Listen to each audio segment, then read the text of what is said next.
Ça y est, c'est parti. Ça y est, ça marche. Ouais. Donc, comme je disais, l'idée, c'est de répondre à ces 3 questions. Quels impacts, quels enjeux et quelles solutions, pour lutter contre la pollution lumineuse? Et notamment à l'échelle des collectivités, quels sont les leviers, qu'ont les collectivités? Et donc, l'idée, c'est que, le CPIE proposera en tout cas d'accompagner les collectivités qui le souhaitent sur ces thématiques-là. Et donc la table ronde d'aujourd'hui, c'est un premier temps pour aborder ces questions-là. Alors donc pour répondre à ces questions aujourd'hui, donc comme, on vous le disait, donc c'est le CPIE Brain-Berry qui anime la table ronde. Donc moi c'est, Brune Pichet et donc avec ma collègue Mélanie Couret que vous avez, en visio, en petite image à côté. Heu, on aura aussi donc l'intervention de Marc Duvou de, l'Association nationale pour la protection du ciel et de l'environnement nocturne, donc l'ANPCEN. Brune, Heu, je te coupe juste. Est-ce que ouais.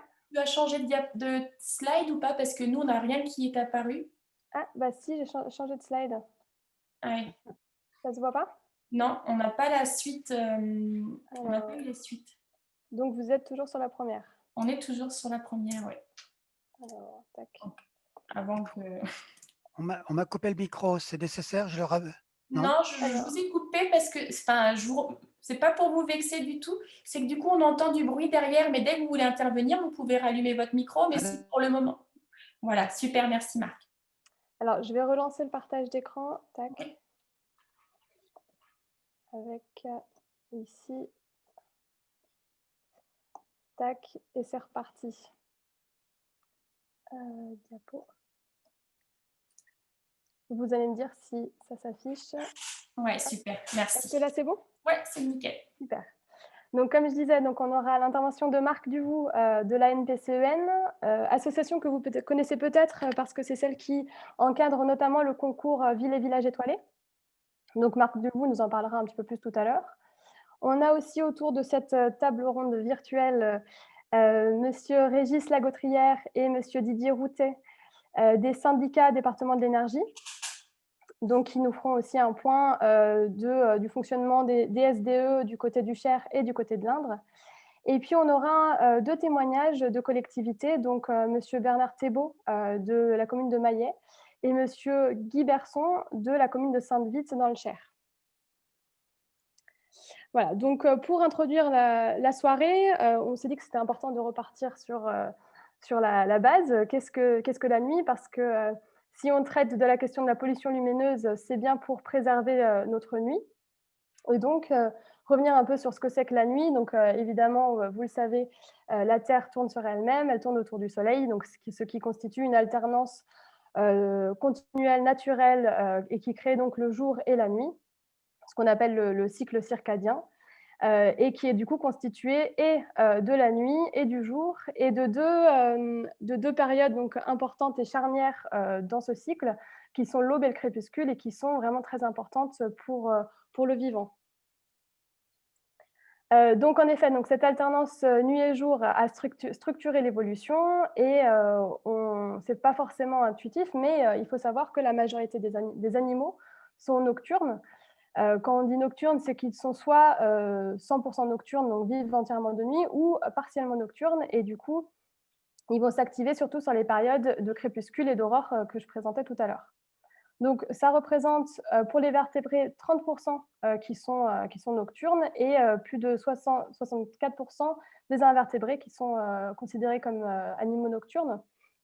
Sachant que pour les invertébrés représentent près de 90% du vivant. Donc, c'est vrai que voilà, quand on dit que la majorité des animaux sont nocturnes, c'est assez important, quoi. On vous a mis quelques images pour illustrer ceci. Donc, on a bien sûr les animaux emblématiques de la nuit, la chouette et la chauve-souris. Mais on a aussi, du coup, des insectes, on a des araignées, on a des amphibiens, crustacés, qui sont des animaux nocturnes et qu'on n'aurait pas forcément ciblés de premier abord. Donc, ces animaux nocturnes, comment ils vivent la nuit? Ils ont développé du coup des moyens pour communiquer, se déplacer, pour vivre de nuit. Soit ils produisent de la lumière, donc ça va être par exemple les vers luisants. On a par exemple la femelle ver luisant qui va, pour attirer le mâle, faire de la lumière. On a aussi donc les animaux qui vont capter mieux la lumière. Donc ça va être par exemple les chouettes avec les grands yeux, ou là on vous a mis une photo d'un renard qui a donc ce qu'on appelle un tapis lumineux dans les yeux et qui va du coup lui permettre de capter mieux les ondes lumineuses et du coup de mieux voir la nuit. Et puis on a d'autres animaux qui vont déployer d'autres sens, on pense notamment aux chauves-souris. Si du coup on a rappelé tout ça, c'était pour repartir du fait que si, en effet, la majorité des animaux sont nocturnes, d'autres ne le sont pas. Et évidemment, l'homme est un animal diurne qui n'a pas du coup développé ces sens-là. Donc on n'a pas forcément une bonne vision nocturne, on n'a pas forcément un odorat ni une ouïe qui sont très adaptés à la nuit. Et d'où peut-être donc notre peur ancestrale de la nuit, les contes qui se passent la nuit, etc. On a vraiment un imaginaire autour de la nuit. Et je trouvais ça intéressant aussi de préciser qu'on dit souvent que la nuit est noire, mais comme on a vu, c'est vraiment une expression anthropocentrée, disons, parce que donc on a bien vu qu'il y a des animaux qui voient la nuit. Donc voilà, c'est bien se rappeler que la nuit n'est pas forcément noire pour tout le monde. Et donc, puisque l'homme est un animal diurne, on a développé donc l'éclairage artificiel de nuit, et dans l'idée de prolonger notre activité dans l'obscurité. Et donc, bien évidemment, l'éclairage public fait partie de cet éclairage artificiel de nuit. Ce qui nous emmène à la question de ce soir. Donc, qu'est-ce que la pollution lumineuse et quel est le lien avec l'éclairage public? Donc, la pollution lumineuse, en une phrase, c'est très simple, c'est l'excès d'éclairage artificiel la nuit. Du coup, ce qui est intéressant de savoir, c'est qu'on a près de 9,5 millions de points lumineux d'éclairage public en France, ce qui du coup participe énormément à la pollution lumineuse nocturne. Pour contextualiser un petit peu, on vous a mis une carte de l'Atlas mondial de la pollution lumineuse. Donc cette carte, on voit bien que à l'échelle mondiale, c'est là où la population est la plus dense et où il y a le plus d'urbanisation, que la pollution lumineuse est la plus forte. Et il y a des études qui montrent que depuis 2012, il me semble que c'est ça, il y a à peu près plus de % de pollution lumineuse par an. Donc c'est vraiment quelque chose qui continue d'augmenter, malgré le fait que maintenant ça commence à être un petit peu de plus en plus abordé, notamment par les astronautes, les naturalistes, etc.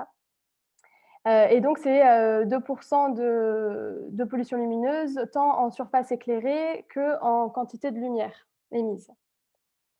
Si on fait un petit zoom sur la France, on voit donc que la France non plus n'est pas épargnée. On voit bien d'ailleurs les grandes métropoles qui s'affichent assez spontanément. Et on voit donc que la carte de la France est soit en vert, soit en jaune. Et en fait, il faut se dire que à partir du vert, on a un ciel dégradé. Et donc, on voit que la France est entièrement polluée par cette pollution lumineuse. Donc, c'est vraiment un enjeu à l'échelle du territoire national qui est à traiter, quoi. Sur les enjeux de la pollution lumineuse, donc vous voyez, donc, il y en a plusieurs. On les a regroupés en grosses thématiques. On a évidemment donc l'enjeu de la consommation énergétique. Pour l'éclairage public représente à peu près 40% de la facture d'électricité d'une commune, selon l'ADEME. Donc ça reste assez important. On a du coup l'enjeu aussi de la santé. L'éclairage public peut vraiment avoir des impacts sur le sommeil et donc sur la santé. Marc Duvou, je pense, en parlera un petit peu tout à l'heure. On a du coup aussi un enjeu astronomique, donc pour étudier notre ciel étoilé, et puis un enjeu autour un enjeu culturel autour de la préservation de nos paysages nocturnes et donc tout notre rapport à la nuit, à notre rapport social à la nuit. Et puis enfin, on a un enjeu sur la biodiversité, que ce soit que ce soit la faune ou la flore. Et là, je fais un petit aparté pour dire que on aimerait organiser au premier semestre 2021 une deuxième conférence autour de qui va plus cibler la problématique de la biodiversité et de l'impact de la pollution lumineuse sur la biodiversité.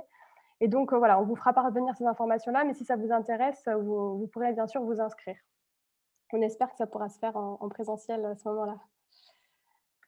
Voilà, donc je vais assez vite sur tout ça parce que ça va être abordé par la suite. Et donc, on en arrive à la question pourquoi agir. En effet, quand on est une collectivité, pourquoi agir? La première chose, c'est que la pollution lumineuse est réversible. Contrairement à d'autres pollutions, elle est plus simple à traiter qu'une pollution du sol, par exemple. Et puis, il y a un certain nombre d'avantages pour une collectivité de traiter cette pollution. Premièrement, donc, on a l'idée de faire des économies. En effet, si on se dit que, par exemple, on réduit notre éclairage public de 30%, on va faire des économies de 30%. C'est assez linéaire, en fait. Un autre avantage, ça va être de participer à la transition énergétique. On connaît tous la petite phrase la meilleure énergie est celle qu'on ne consomme pas. Et en effet, voilà, traiter de la pollution lumineuse et donc de certaines solutions qui peuvent être de réduire son éclairage public, voilà, c'est aussi participer à cette transition. C'est aussi donc préserver son ciel nocturne. Et il me semble que du coup, on a vu tout à l'heure, il y a des personnes qui sont très attachées à ce ciel nocturne et du coup à sa préservation. Donc on pourra aussi en parler un petit peu plus tout à l'heure. C'est préserver sa biodiversité. Donc comme je présentais tout à l'heure rapidement, on sait que voilà, la pollution lumineuse va avoir un impact sur la faune. Ça va être un impact soit d'attractivité, donc c'est-à-dire que la faune va être attirée par la lumière, ce qui va du coup impacter l'écosystème, ou à l'inverse, la faune va être répulsée, on peut dire, par la lumière, et du coup là, ça va créer des blocages, des murs, et donc ça va fragmenter l'habitat de la faune. Et puis ça a aussi un impact sur la flore. Et puis enfin, pourquoi agir? Parce que c'est appliquer une réglementation en vigueur. Depuis les premiers Grenelle, donc 2009, la question de la pollution lumineuse et la lumière artificielle de nuit a été intégrée dans la réglementation française, et puis ça a été ensuite appuyé par l'arrêté 2013 et l'arrêté de 2018, et ça sera un peu présenté tout à l'heure aussi. Enfin, et j'en termine sur ce point, comment agir? Donc comme je vous disais, la pollution lumineuse est réversible, et du coup, il y a des choses qu'on peut mettre en place. Premièrement, donc, ça serait s'approprier de ces notions de pollution lumineuse et d'éclairage public. Notamment, on peut penser à intégrer ces notions dans un PLUI, dans un SCOT, dans une trame verte et bleue, et étendre vers une trame noire, intégrer une trame noire dans cette trame verte et bleue. C'est aussi se questionner sur l'opportunité d'éclairer. Est-ce qu'en effet, c'est opportun d'éclairer tel ou tel monument, à quelle heure, etc. C'est donc, comme on disait tout à l'heure, appliquer et faire appliquer la réglementation. La réglementation actuelle concerne autant le domaine public que le domaine privé. Donc, c'est aussi de faire appliquer cette réglementation. C'est agir sur son éclairage public. Et donc là, on a organisé ça en 3 axes, c'est-à-dire que l'idée, c'est de travailler sur ces 3 axes en parallèle, que ça soit donc l'axe temporel, c'est-à-dire travailler sur les horaires d'éclairage, les durées d'éclairage. Sur l'axe spatial, donc ça va être les densités de points lumineux. Ça va être aussi, par exemple, est-ce qu'on allume tel monument historique? Si oui, comment? Quelle durée? Avec quoi? Et puis, l'axe technique qui va là plus concerner les caractéristiques des luminaires, c'est-à-dire la hauteur, la chaleur de la lumière, les couleurs, pardon, l'orientation aussi de ces luminaires. Donc voilà, donc ça, c'est vraiment 3 gros axes sur lesquels on peut travailler lorsqu'on travaille sur son éclairage public. Et enfin, on peut se faire accompagner donc, sur l'Indre et le Cher. Il y a des acteurs locaux qui peuvent vous accompagner sur que ça soit la mise en place d'un plan d'action pour traiter la question de la pollution lumineuse, Ça peut être aussi des actions de sensibilisation des élus locaux, ça peut être de la sensibilisation des administrés aussi, pour expliquer aussi pourquoi la collectivité fait le choix de travailler sur cette thématique. Voilà, donc il y a des acteurs locaux qui peuvent vous accompagner.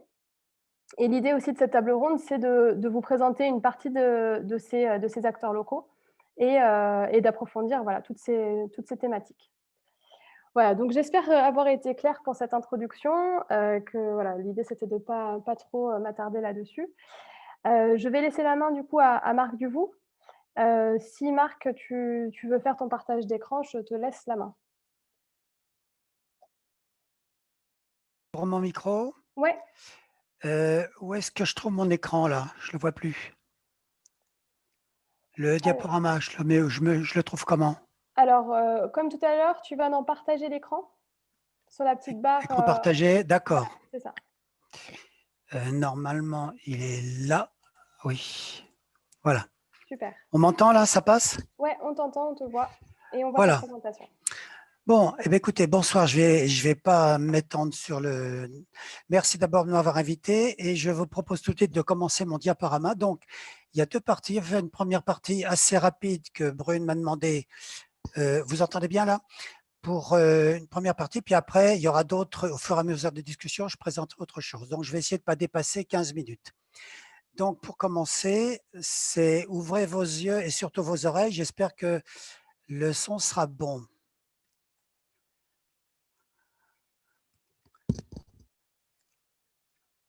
Voilà, ça va démarrer. 3, 4. Vous entendez bien? Oui, oui.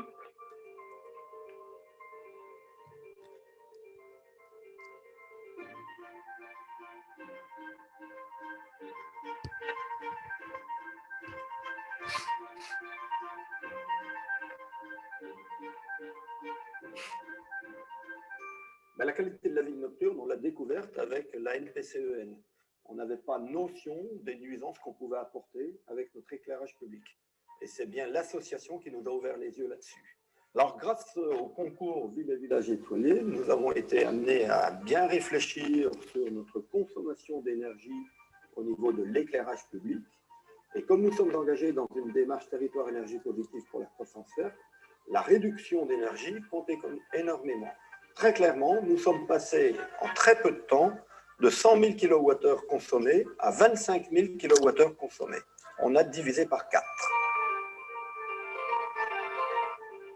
La commune de Tramail a été pionnière dans l'extinction de l'éclairage public sur la Saône-et-Loire. On se posait des questions sur le juridique. Avons-nous le droit ou pas d'éteindre et comment vont réagir les habitants? Comme ça s'est très bien passé à Tramail, ça a fait boule de neige auprès d'autres communes. Pour continuer la voie dans laquelle nous nous sommes engagés, le conseil municipal a délibéré au mois de février, donc tout récemment, en disant qu'au lieu d'éteindre à 24 heures, on va éteindre à 23 heures. On va gagner 1 heure de plus sur l'extinction. Je pense que plus tard, quand nous en ferons de nouveaux changements, on va vraiment s'interroger sur des systèmes de très très basse consommation. Si je puis donner un conseil à mes collègues élus dans d'autres communes, c'est de participer au concours, car en remplissant le questionnaire, eh bien, on découvre qu'il y a de nombreux points sur lesquels on peut agir pour réguler notre éclairage et éviter la pollution. Il n'y a pas simplement que les plages d'extinction, mais il y a aussi le type d'ampoule utilisée, le nombre de luminaires utilisés au mètre linéaire, et ça peut nous interpeller. Nous sommes fiers d'avoir signé cette charte qui est un document prouvant que notre commune est engagée à l'échelon national dans la réduction de la consommation d'énergie au niveau de notre éclairage public et la lutte contre la pollution lumineuse. Lorsque nous entrons en Tramail la nuit, très tard, et qu'il n'y a plus de lumière, on peut voir un ciel étoilé. Et pourtant, nous sommes en plein habitat. Et ça, c'est exceptionnel.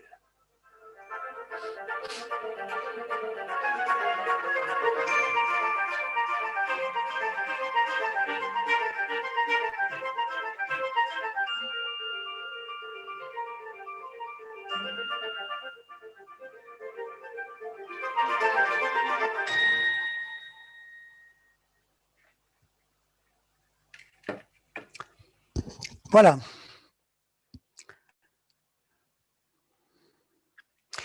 Voilà, donc là, cette interview, ça remonte à 2015, hein, mais c'est toujours d'actualité. On m'entend bien là, c'est parfait?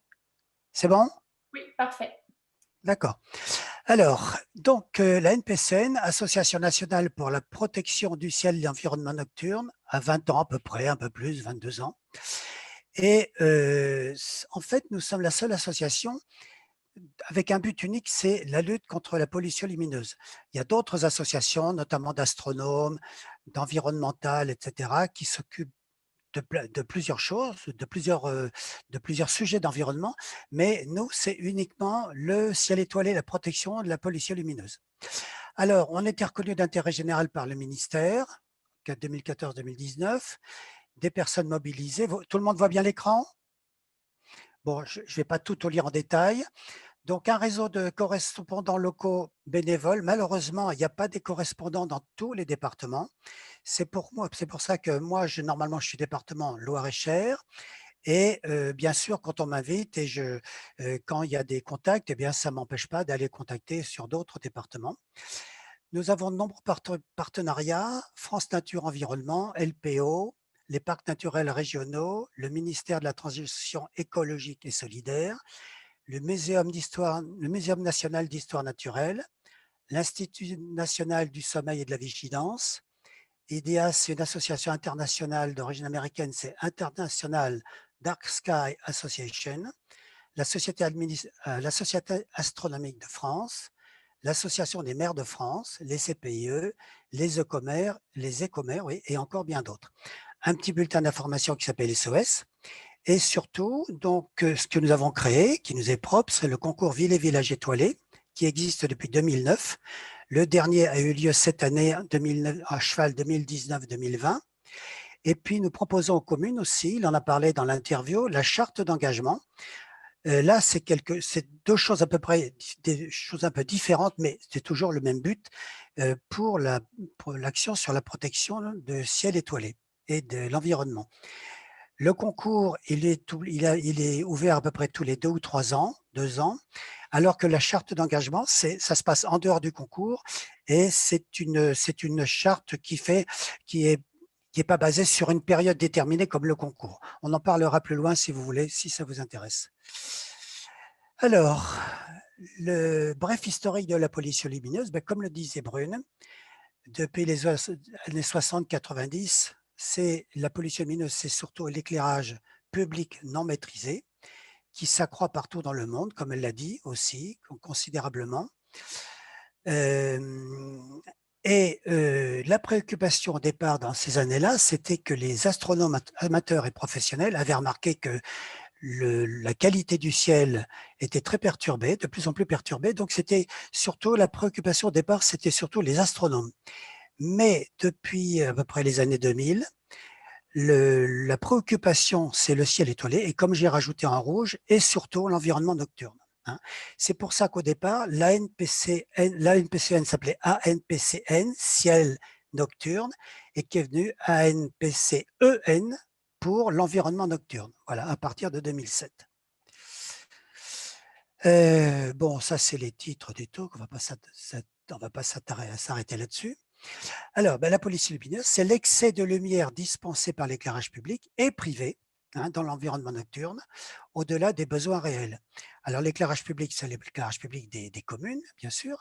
L'éclairage privé, c'est des entreprises. Par exemple, vous avez comment ça s'appelle, au bord des autoroutes, des entrepôts qui sont très éclairés. C'est de l'éclairage privé, mais ça apporte beaucoup de pollution dans l'environnement nocturne, ou par exemple, les aires d'échange des autoroutes. Il y en a quelques-unes dans le coin et ça diffuse beaucoup de lumière et là, ça dure toute la nuit et toutes les nuits. Alors, j'allais vous dire que comprendre la pollution lumineuse, ce n'est pas très difficile à comprendre. Je dis que c'est la même logique de pensée que l'arrosage de votre jardin. En fait, vous arrosez votre jardin quand vous en avez besoin, là où il y en a besoin, et puis avec la qualité de l'eau, une qualité de bonne qualité. Eh bien, pour l'éclairage, pour la pollution lumineuse et pour l'éclairage public et pour l'éclairage nocturne, il faut arroser ou on éclaire où il faut, aux zones où on en a besoin, quand il faut et comme il faut, c'est-à-dire la qualité de l'eau ou de la lumière. Hein. On en parlera un peu plus tard. Et ça s'adresse à l'éclairage public et privé. Alors, voilà quelques photos le cri d'alarme des astronomes depuis début des années 70. La nuit naturelle a disparu en Europe et en Amérique du Nord, dans beaucoup d'endroits, pas partout, mais dans beaucoup d'endroits. Vous voyez des petites vues qui sont faites. Alors, pour montrer un exemple précis, voici, vous reconnaissez tous la Grande Ourse. Donc, la Grande Ourse, on la voit, c'est bien, heureusement encore, mais c'est des étoiles assez brillantes. Et dans une zone dans une zone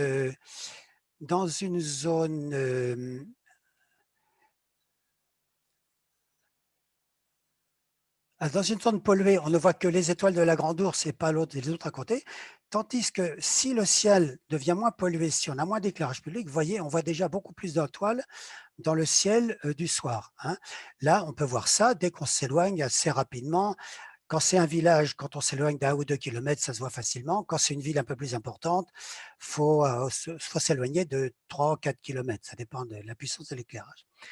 Donc, je vous rappelle que ce qui nous entoure, le ciel étoilé, c'est notre galaxie. Donc, la forme de la galaxie, la rappelle ici. Et il faut savoir que dans l'hémisphère nord et dans les pays très industrialisés, eh bien, on voit de moins en moins la Voie lactée. C'est quand même un peu dommage parce que c'est quand même, quelque part, c'est notre monde, c'est notre espace immédiat. Donc, c'est quelque chose à laquelle de plus en plus de gens ne peuvent plus accéder. Alors, les conséquences d'un éclairage non maîtrisé. Alors, on en a parlé tout à l'heure, Bruno en a parlé tout à l'heure. D'abord, vous voyez que des lampadaires ouverts comme ça avec les insectes, qui dit des insectes qui meurent au pied des mâts et qui privent les autres prédateurs, les autres animaux, chauves-souris, toutes sortes d'insectes qui privent de cette alimentation. Là, je résume un tableau, je n'ai pas voulu trop m'étendre parce que c'est des choses qui commencent à être connues. Ça, c'est le grand pan de nuit qui a totalement disparu de notre pays. Ça, alors, par exemple, la vie nocturne, eh bien, c'est des petits mammifères, c'est des batraciens, c'est des oiseaux. Alors, dans les oiseaux, il y a les abeilles diurnes et nocturnes. Les oiseaux nocturnes, ils sont très gênés parce que ils ont la vision de nuit, mais qui est perturbée par l'éclairage. Les oiseaux diurnes, eux, ils sont gênés quand ils traversent les pays au moment des migrations et ils se repèrent par rapport aux étoiles. Ça, c'est la LPO, les spécialistes des oiseaux qui nous disent ça. Et avec des grandes zones très éclairées, malheureusement, il y a beaucoup d'animaux qui se perdent ou qui n'arrivent pas au but de leur migration. Là, cette petite photo, elle montre que ça, c'est l'éclairage. Alors, heureusement, ça commence à s'atténuer. Où on voulait tout éclairer, les communes veulent mettre en valeur leur patrimoine architectural, et en éclairant ça toutes les nuits, eh bien, les animaux ne peuvent plus loger dans les clochers.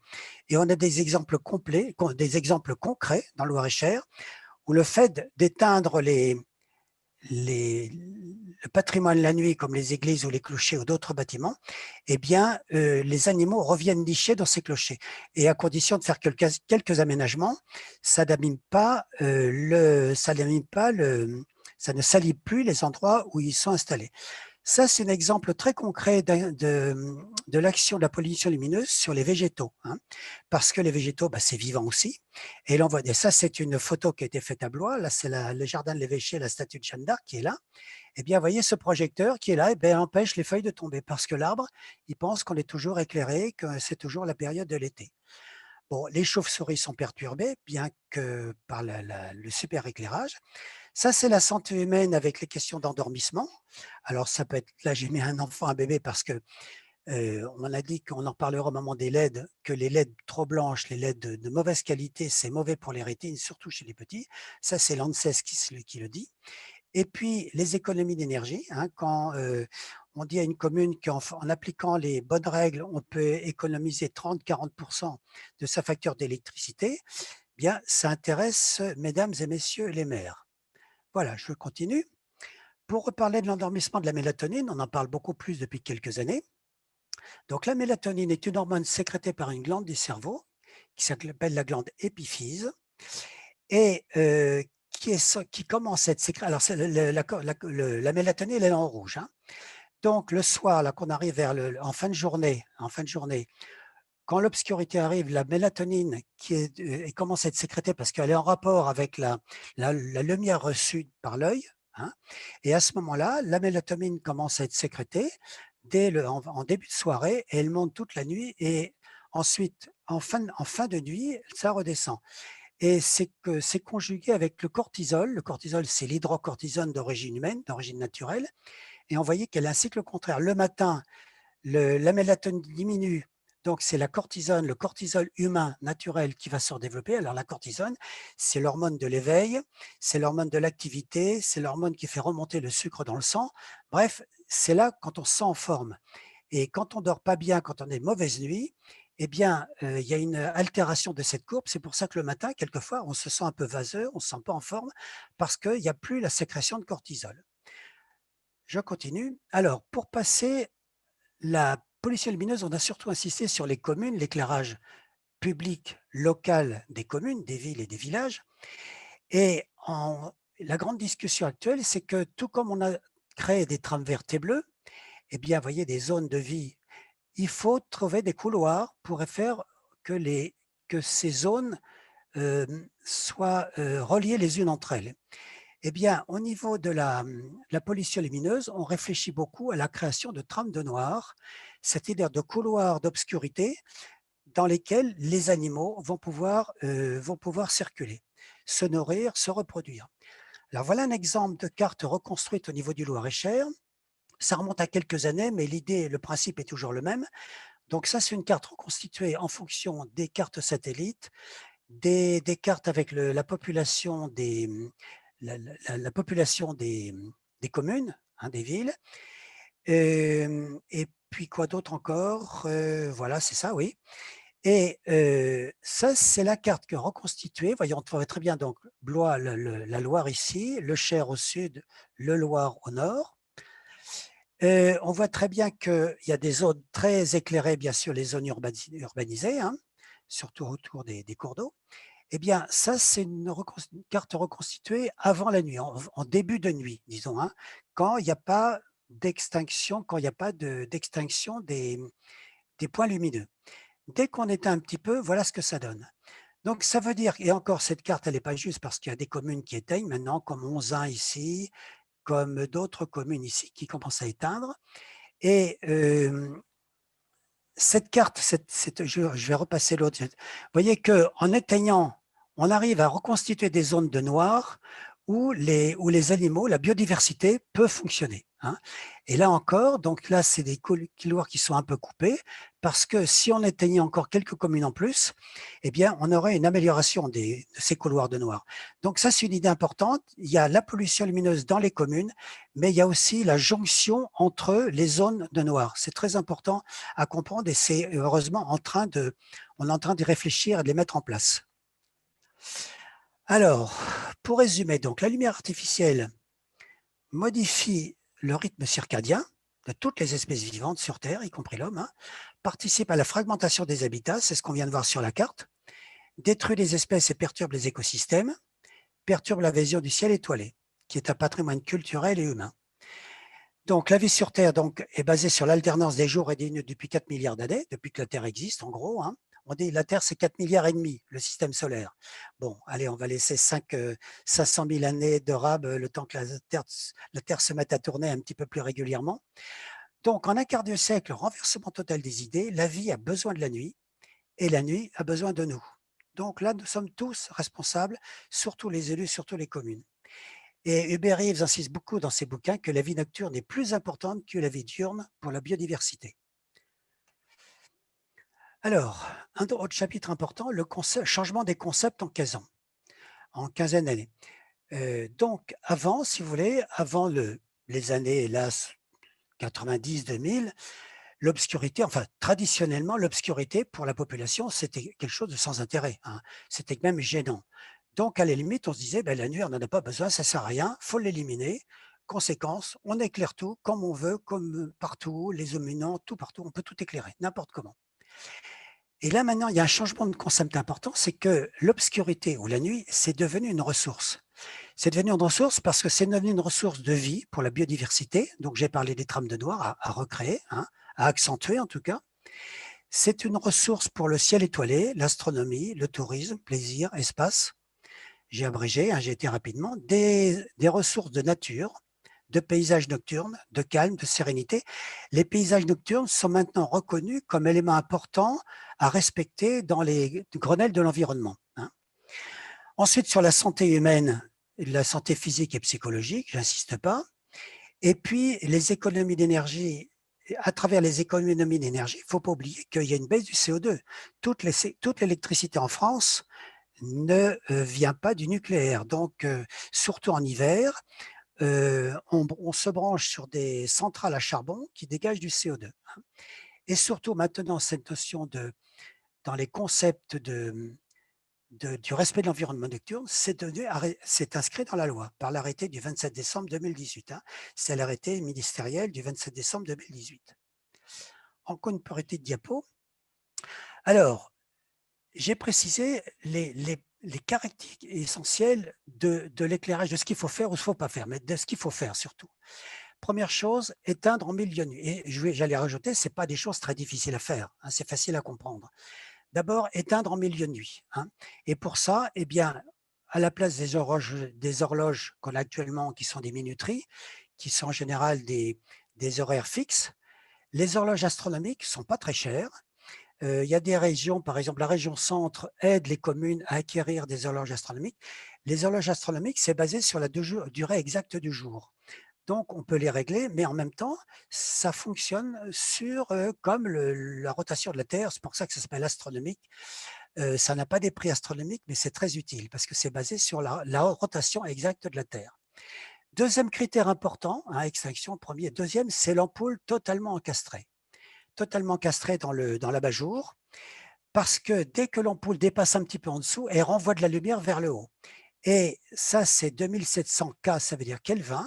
C'est une unité de mesure qu'on appelle température de couleur. Ça n'a rien à voir avec la température de l'ampoule. Quand on met le doigt dessus, les ampoules à incandescence sont très chaudes physiquement, mais ce n'est pas la même chose que les degrés, que les Kelvin, les Kelvin. Donc, nous, actuellement, dans les caractéristiques émises par le ministère, il y a des tableaux à la fin, il ne faut pas dépasser c'est une sorte de luminosité, hein, voilà, de puissance lumineuse. Troisième chose, il faut des verres plats et un projecteur horizontal. C'est très important parce que si on a un projecteur, si on a le temps tout à l'heure, je montrerai des exemples. Si on a des projecteurs qui sont inclinés, eh bien, une partie de la lumière va repartir vers le ciel. Quatrième critère, il faut des puissances modérées selon la hauteur des mâts. Et il faut avoir tendance à abaisser les hauteurs des mâts parce que plus les mâts sont hauts, plus la lumière se dégage de façon inutile. Donc, c'est ne pas aller vers les superpuissances pour hyper éclairer, hein. Il faut, alors surtout maintenant avec l'arrivée des LED sur le marché. Donc, les LED, au début, ça ne nous plaisait pas beaucoup parce que c'était de la lumière trop blanche, mais maintenant, il y a des LED qui sont de bonne qualité, qui tournent autour des 2700 K. Et il faut bien comprendre qu'il faut dissocier la puissance et le flux lumineux.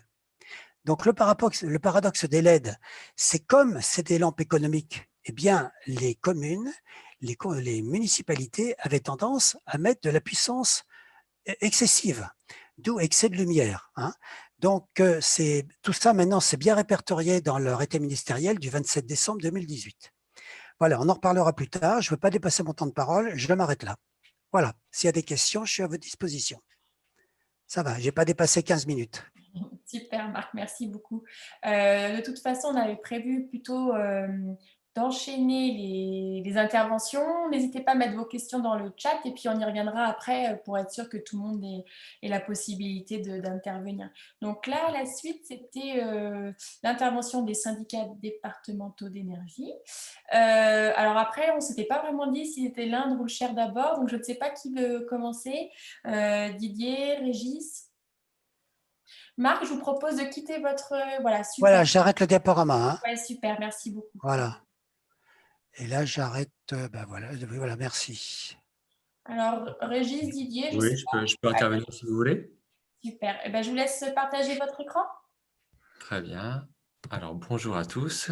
Régis Agautrière, directeur du SDE 18. Super.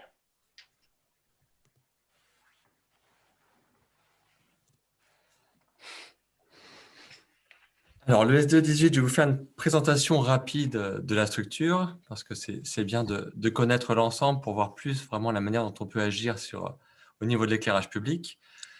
Donc, on regroupe 287 communes du Cher et 15 EPCI adhérents sur les 17 EPCI du département. Ce qui représente aujourd'hui 329 délégués titulaires, autant de délégués suppléants qui siègent au niveau de notre comité syndical. Historiquement, on a deux compétences, l'électrification. Alors celle-là, on ne l'oublie pas, parce qu'en fait, c'est grâce à elle qu'on intervient aujourd'hui dans l'éclairage public. C'est-à-dire que historiquement, on renforce, on sécurise, on enfouit le réseau électrique, on l'étend, puisqu'on est propriétaire de tout le réseau moyenne et basse tension du département. Et donc, vous avez par exemple à gauche une photo d'un enfouissement classique. Et donc, à ce titre, on a été amené assez rapidement à s'occuper de l'éclairage public et de l'enfouissement également des réseaux d'éclairage public. On a également le gaz. En termes de transition énergétique, c'est une compétence de plus en plus importante puisqu'on a notamment été à l'initiative du comité de pilotage de méthanisation du Cher. Et on a quand même 68 communes sur le département qui bénéficient du gaz naturel. Et l'objectif, c'est 2035, 100% de gaz vert, notamment par la méthanisation dans le département. On est très en avance là-dessus, puisqu'on a 25 projets de méthaniseurs sur le département du Cher. C'est plus que le double que la moyenne nationale par département aujourd'hui.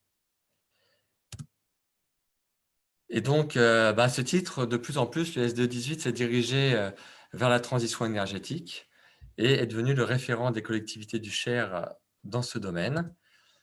Donc, nous travaillons beaucoup dans le conseil pour la maîtrise des consommations d'énergie. Donc, il y a des communes qui adhèrent, 63 communes qui adhèrent aujourd'hui, mais on a des nouvelles adhésions quasiment toutes les semaines pour adhérer à ce qu'on appelle le PAC énergie. Et à ce titre, on aide les communes en les conseillant sur quand elles veulent des panneaux photovoltaïques sur leur toit, quand elles veulent faire des travaux d'amélioration énergétique, isolation, nouvelles chaudières, etc., etc. On intervient auprès des communes pour leur donner les meilleurs conseils et après on les suit pour voir les effets réels et l'impact des mesures qu'on leur a conseillées et qu'en général elles mettent en œuvre. Et on les accompagne financièrement. C'est-à-dire que quand on leur a dit que, par exemple, dans un bâtiment, pour faire des économies d'énergie, il faut faire tel ou tel travaux, on apporte ensuite jusqu'à 20% de subvention par les certificats d'économie d'énergie qu'on gère à leur place. On a adhéré depuis le 1er janvier 2020 également à une SEM, la SEM Énercentre Val-de-Loire, qui permet de favoriser des plus gros projets, on va dire, de transition énergétique, photovoltaïque, toute taille, que ce soit public, privé. De toute façon, ça concerne toujours la commune, puisque c'est forcément sur des terrains qui sont sur la commune. L'éolien, la méthanisation, l'hydraulique, centrale hydroélectrique, etc. Donc, on peut agir, que ce soit en conseil, en co-développement, c'est-à-dire qu'on aide au développement, en développement total, c'est-à-dire qu'on le fait en propre, ou en cofinancement. On va intervenir dans des projets au niveau financier pour les aider à passer le cap des banques et de la Commission de régulation de l'énergie. Autre point important au niveau de la transition énergétique, ce sont les bornes. On a développé plus de 200 points de recharge pour les véhicules électriques, c'est un minimum de tous les 20 km.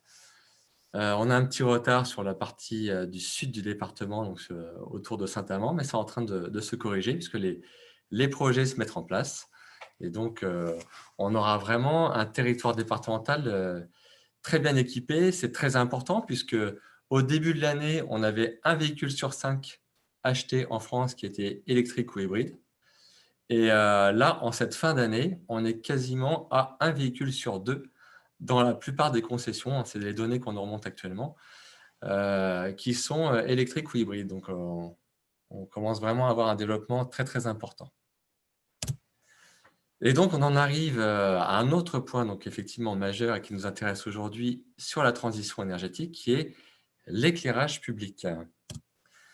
Donc, il y a beaucoup de choses déjà qui ont été dites, donc je ne reviendrai pas sur tout.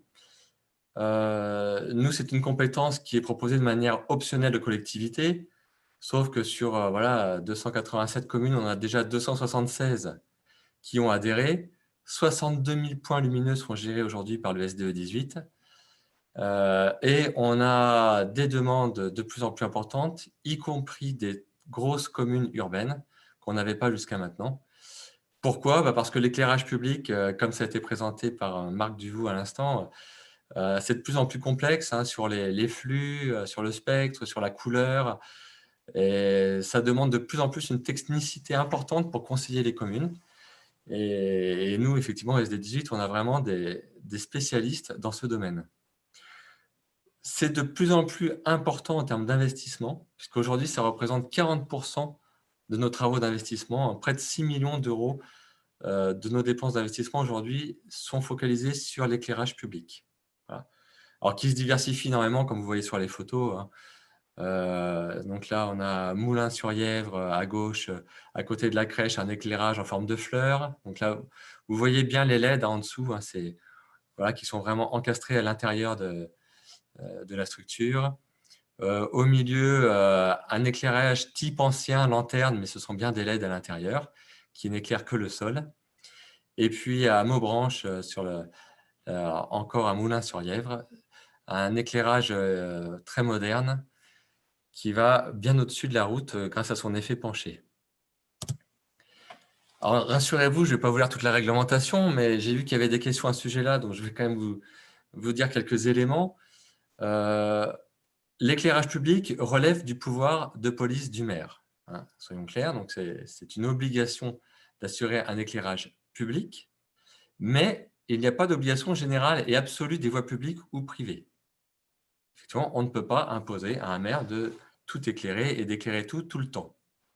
C'est le maire qui doit définir avec précision les lieux pour en recevoir un éclairage artificiel selon les usages et les règles de l'art. Ça veut dire quoi?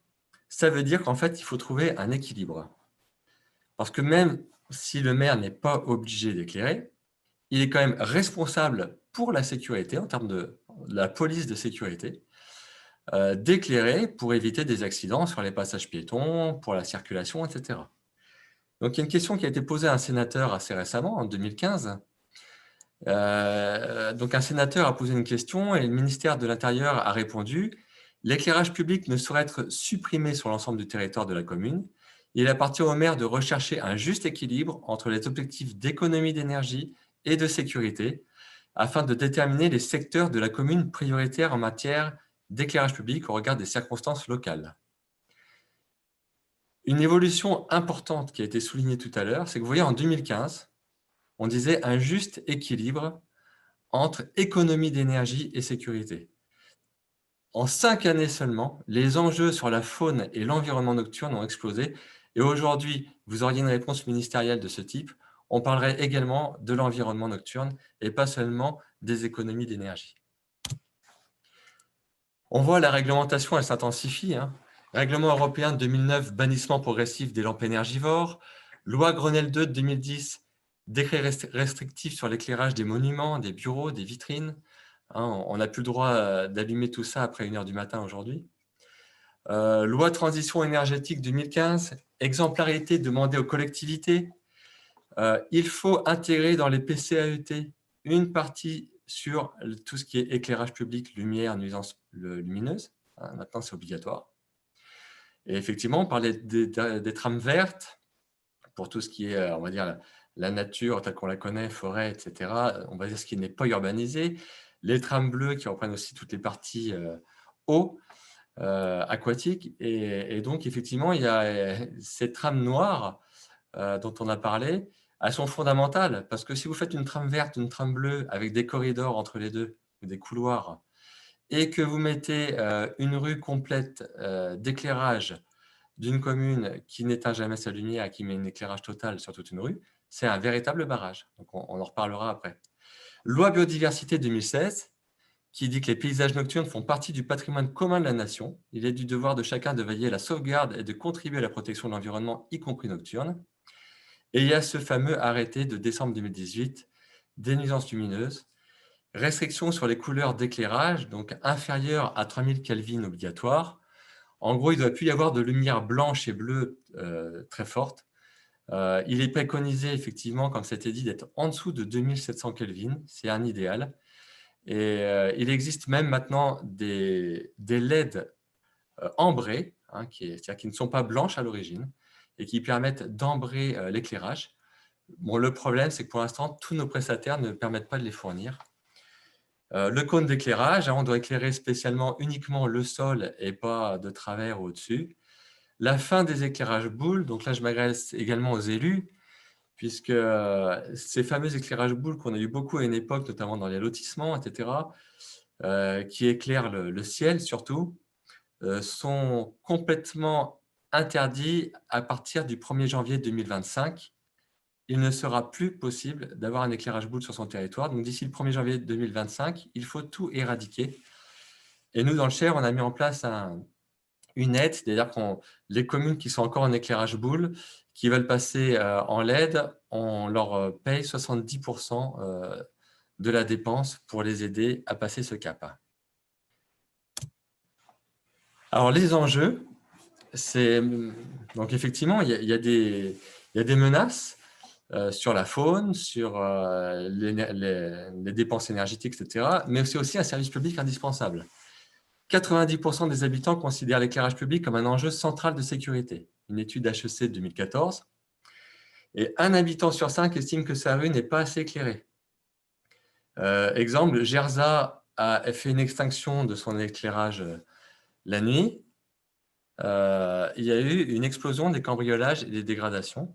Donc, Gerza a repris un éclairage nocturne, sauf qu'au lieu de passer à une extinction totale, ils sont passés à un abaissement de lumière. Pour la sécurité routière, pareil.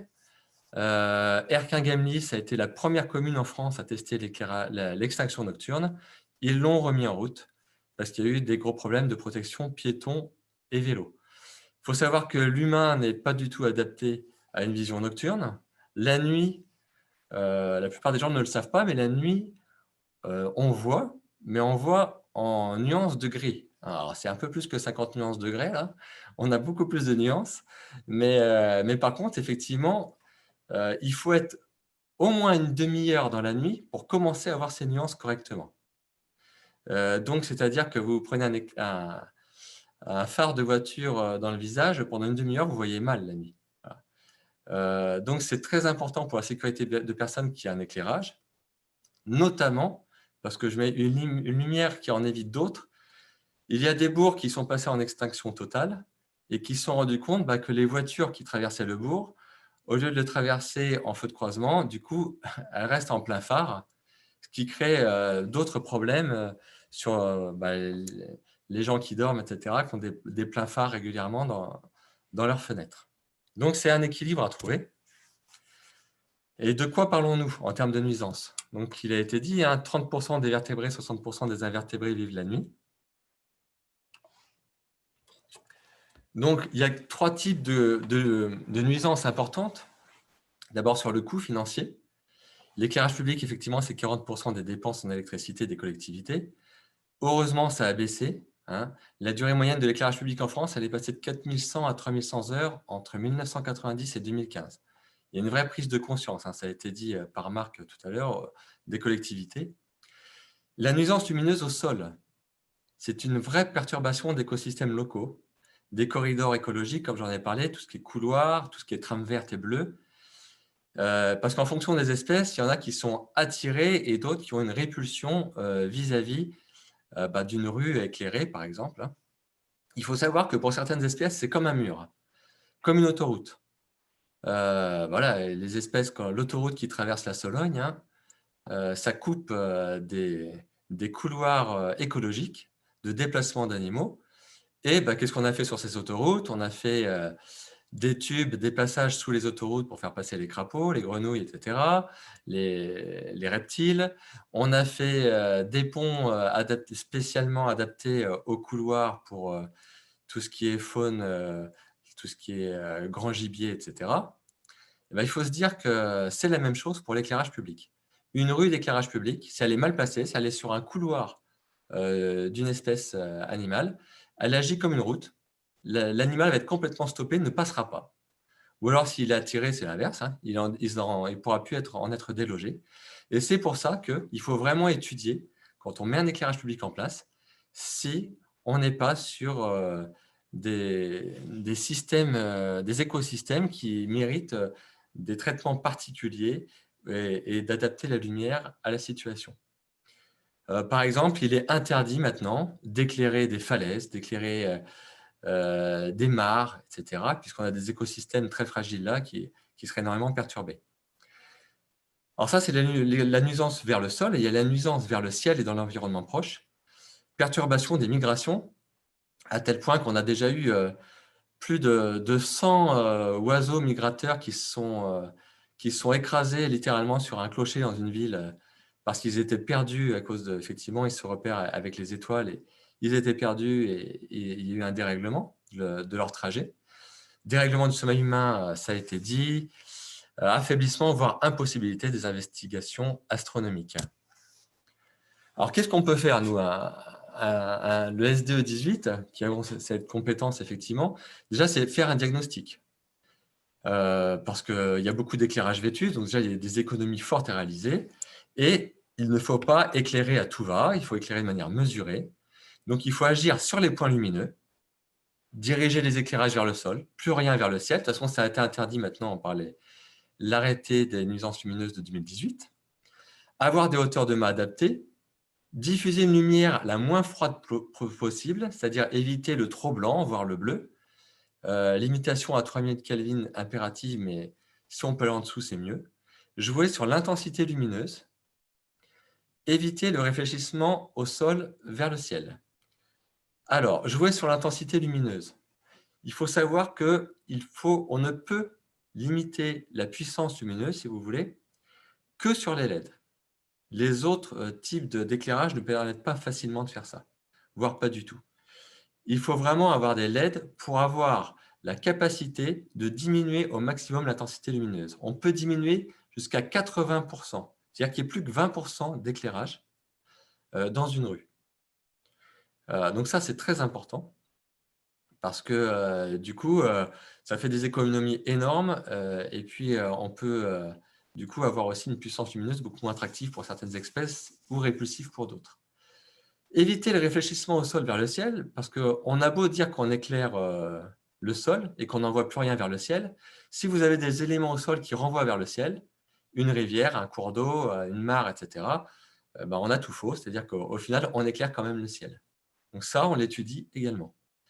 Il faut agir sur l'organisation spatiale des points lumineux, donc éviter d'éclairer des zones avec un écosystème riche, j'en ai parlé.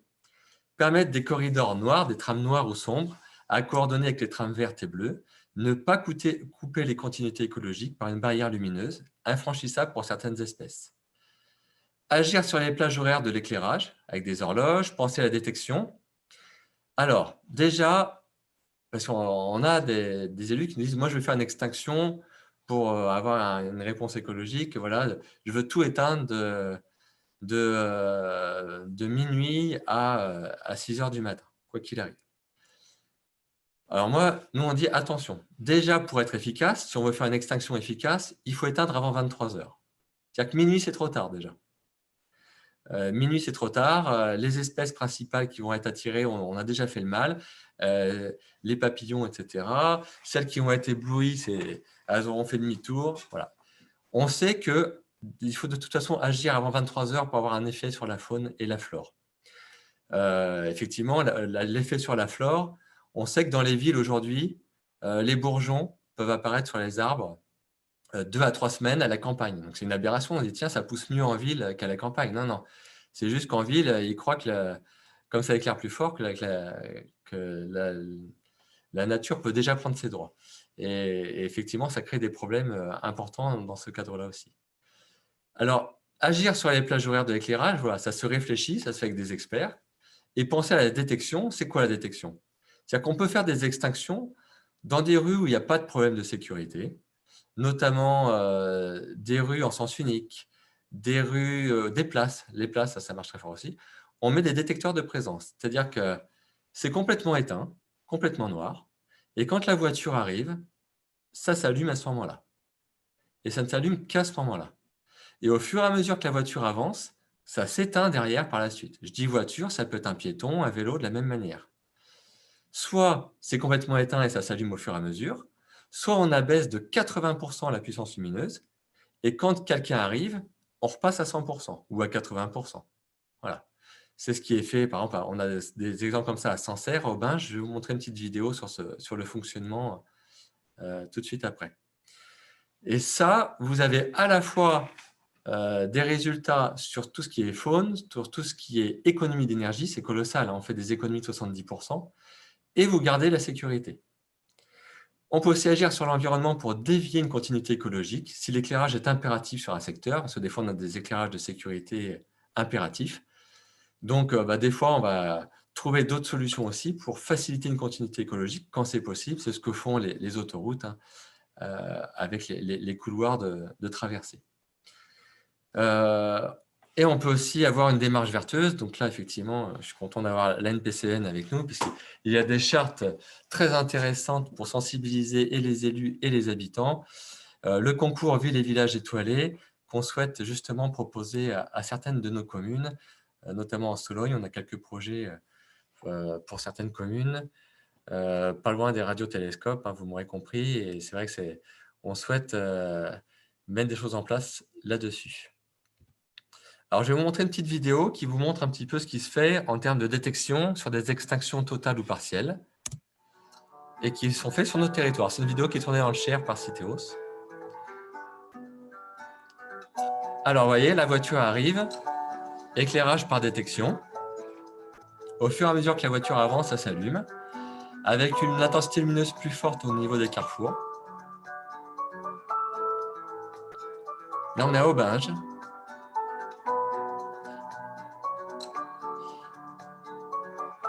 Et une fois que la voiture est passée, ça s'éteint derrière. Donc là, on est sur un parking. Il y a des lampadaires très faibles, 80% d'abaissement. Quand la voiture arrive, on remonte à 100% pour sécuriser la personne qui va sortir de son véhicule. Ça marche aussi en piéton. Là, on est à Sancerre. Vous voyez, la lumière s'intensifie quand les piétons arrivent dessous. Tout ça, c'est des capteurs. Hop, ça s'allume d'un seul coup plus, voilà, sur le passage des piétons. Et pareil, une fois que les piétons sont passés, on rediminue à nouveau l'éclairage. Enfin, Citeos, c'est un de nos partenaires. On travaille avec 3 grosses entreprises, hein, sur le département, dont Citeos.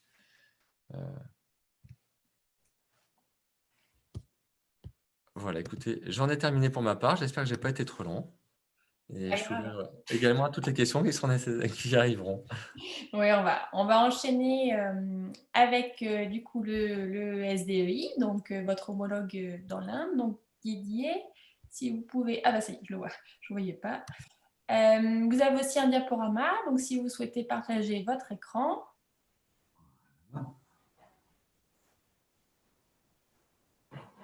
Super.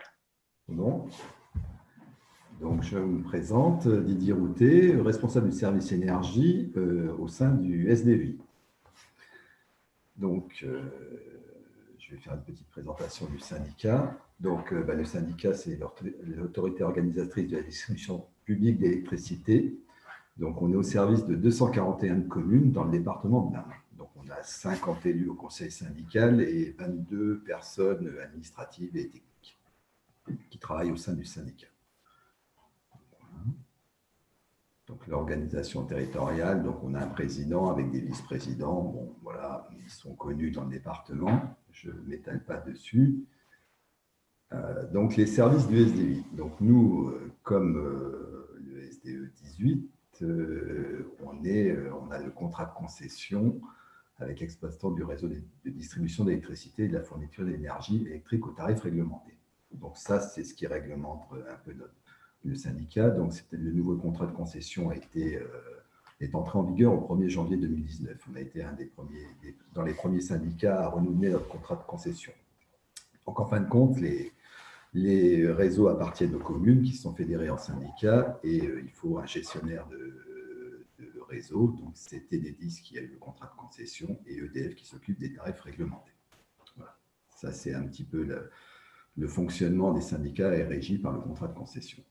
Donc, les compétences régaliennes, c'est les services d'électrification rurale. On travaille essentiellement sur des communes à consonance rurale, moins de 2000 habitants. Donc, nous faisons des extensions de réseau, du renforcement, de la sécurisation de réseau et de la dissimulation. Et dans le cas des dissimulations, effectivement, ou de renforcement et de sécurisation, nous travaillons sur les réseaux d'éclairage public que nous refaisons ou dissimulons.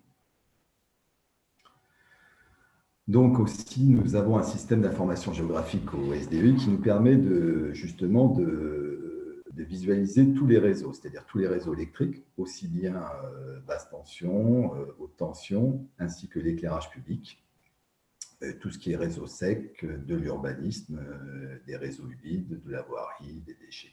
Donc, les communes adhèrent à ce service et dès qu'elles nous fournissent des données, on peut les implémenter sur le SIG et donc elles ont une vision de tout leur réseau sur une seule application informatique. Voilà. Donc, tous les réseaux d'éclairage public où nous avons les plans sont répertoriés sur le SIG. Donc, nous avons aussi un service d'urbanisme. Donc, nous instruisons des permis de construire et des certificats d'urbanisme. Donc, nous avons 73 communes adhérentes sur ces sujets-là. Voilà. Donc, aussi, nous travaillons sur la transition énergétique et nous avons une personne qui s'occupe des énergies renouvelables. Un peu idem au SDE 18, nous sommes actionnaires de la SEM Ener Centre-Val de Loire, où nous pouvons réaliser des projets de Ener et aider les collectivités si elles veulent se lancer sur ces sujets-là, aussi bien des gros projets que des petits projets. Donc, on arrive au service énergie qui va concerner un petit peu l'éclairage public. Donc, le service énergie, ça regroupe trois choses. Le groupement d'achat gaz et électricité, la mobilité et le conseil en énergie partagée qui travaille plus sur l'éclairage public. C'est cette partie-là qui travaille sur l'éclairage public. Donc, le groupement d'achat gaz et électricité, on achète du gaz et de l'électricité pour des collectivités. C'est-à-dire que nous sommes sur un groupement d'achat qui a commencé au 1er janvier 2020. Donc, ce groupement d'achat comprend 3 départements. On comprend le 37, le 28 et le 36. Et nous achetons du gaz et de l'électricité pour nos collectivités. Pour ce qui concerne le SDEI, nous ne travaillons que sur des contrats gaz et des tarifs supérieurs à 36 kVA, c'est-à-dire tarifs jaunes. Donc, la mobilité, nous avons déployé aussi un réseau de bornes, donc avec un maillage sur les 15 km², à peu près 83 bornes, donc 83 bornes, et nous avons à peu près réalisé 3000 recharges en 2019. Voilà, et nous sommes interopérables avec JIREF, qui est un opérateur d'interopérabilité entre les réseaux. Voilà. Donc, on arrive au conseil en énergie partagée. C'est sur ce biais-là que nous travaillons sur l'éclairage public. Nous n'avons pas la compétence éclairage public au SDE 36. La compétence éclairage public est restée aux collectivités. Par contre, par le biais de ce service, nous aidons les collectivités dans la réalisation, dans les économies d'énergie et sur des aspects techniques. Donc, le conseil en énergie partagée, ça concerne en fin de compte les économies d'énergie sur les bâtiments, sur l'éclairage public. Donc, on travaille pour les collectivités sur ces sujets-là. Donc, on est capable on récupère leur consommation énergétique annuelle et on regarde s'il est opportun de faire des travaux ou pas sur l'éclairage public ou les bâtiments. Donc, on va arriver sur la partie éclairage public. Donc, sur cette partie-là, le SDEI a accompagné les communes. Nous avons réalisé 208 audits nous avons 241 communes sur les départements. À l'époque, ça a été fait en 2015, de 2015 à 2017. Donc, il y a eu un diagnostic de tous les réseaux d'éclairage public. C'est-à-dire, on a répertorié tous les candélabres, tous les réseaux, tout ce qui était installé dessus, et nous l'avons intégré, nous l'avons restitué aux communes, et nous l'avons intégré sur notre système d'information géographique. C'est-à-dire que toutes les communes qui ont été auditées à l'époque ont eu la vision à l'instant T de leur patrimoine. Donc, ce qui a permis de regarder un petit peu l'état du parc et de savoir ce qu'il était susceptible de faire. Donc, dans ces audits, il y a eu toute une part rénovation de l'éclairage public et la mise en sécurité, parce qu'il y avait des gros problèmes de mise en sécurité. Donc voilà, donc on a fait ces 208 audits. Donc je vais vous donner quelques chiffres et on a travaillé sur quelques réflexions de sécurité et d'environnement. Voilà. Donc depuis 2015, on a travaillé, il y a eu 10 commissions sur l'éclairage public à peu près. Et donc, il y a eu des demandes, il y a eu 125 demandes des collectivités pour la remise en sécurité de leur éclairage public ou la rénovation de leurs points lumineux. Donc, en fin de compte, ça a à peu près représenté, 3 790 000 euros de travaux qui pourraient être faits sur l'éclairage public. Dans ces 3 800 000 euros, pratiquement, nous avons participé à la rénovation énergétique. C'est-à-dire que nous avons aidé les collectivités, nous avons aidé pour les pièces techniques de leur marché. Donc, on a à peu près, puis on a participé financièrement. Donc, on a réalisé à peu près, on a attribué 1 200 000 euros de subventions notifiées. Donc, ça a concerné à peu près 5 000 points lumineux et à peu près 530 armoires d'éclairage public qui ont été traitées, remises aux normes. Donc, nous avons versé aux collectivités qui nous ont fait la demande à peu près 1 million d'euros de subventions.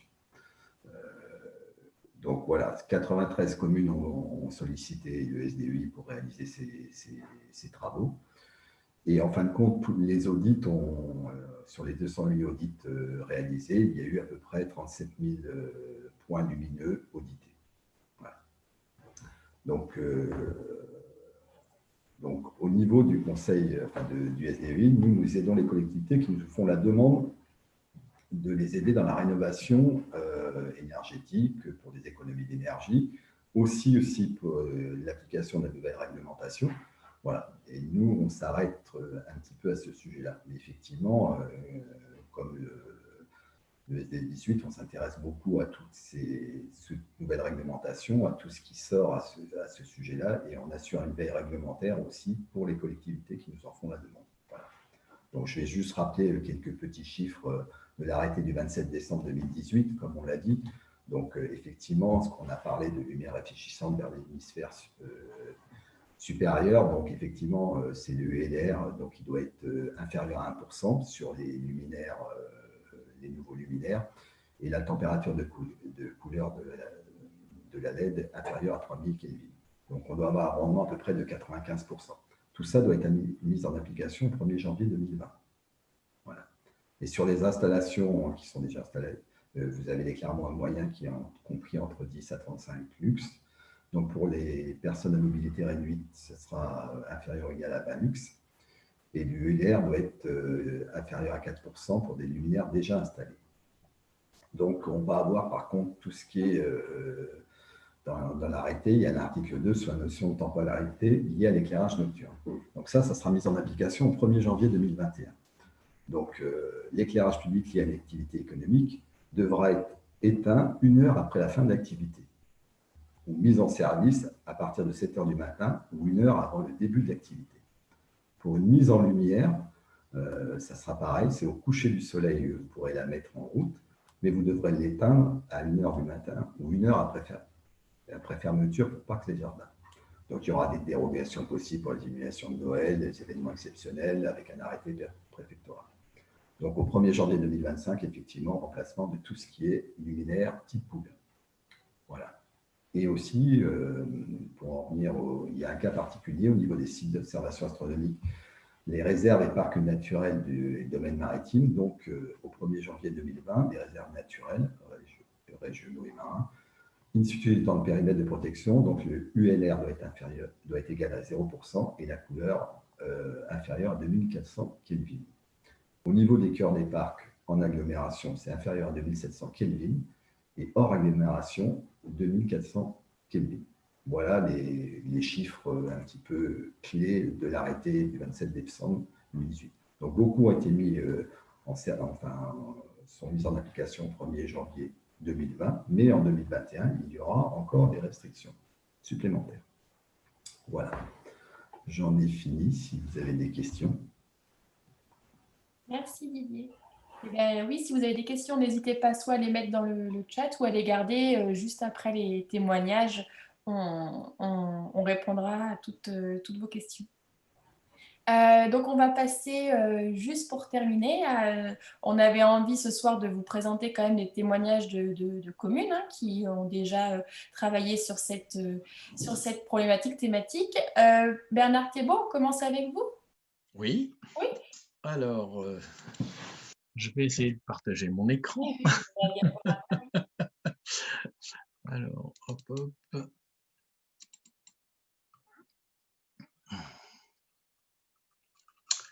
Est-ce qu'il s'est passé quelque chose pour vous? Oui, ça vient.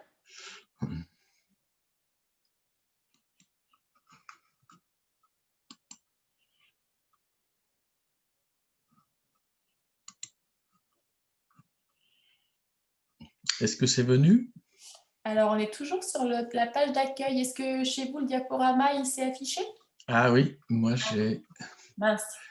Vous êtes en train de partager votre écran, me dit... Oui, non, on voit votre écran, mais on s'est arrêté dans le poste de travail. On n'a pas... Ah, alors Je pense que vous pouvez relancer votre je vais me le... Sinon, D'accord. arrêtez le partage d'écran, lancez d'abord votre diaporama et ensuite Ok. refaites un partage d'écran, d'accord? D'accord. Ok. Alors là, je coupe là. Hop, Voilà. youpi, c'est arrêté. D'accord. Votre diaporama. Je refais mon partage d'écran. Voilà, super. C'est super. Waouh. Alors. Et là, vous avez la première Oui, diapo. oui, allez-y. C'est bon, merci. Tout va bien. Donc, moi, je me présente. Bah, je suis Bernard Thébault. Je suis de la commune de Maillet, dans l'Indre.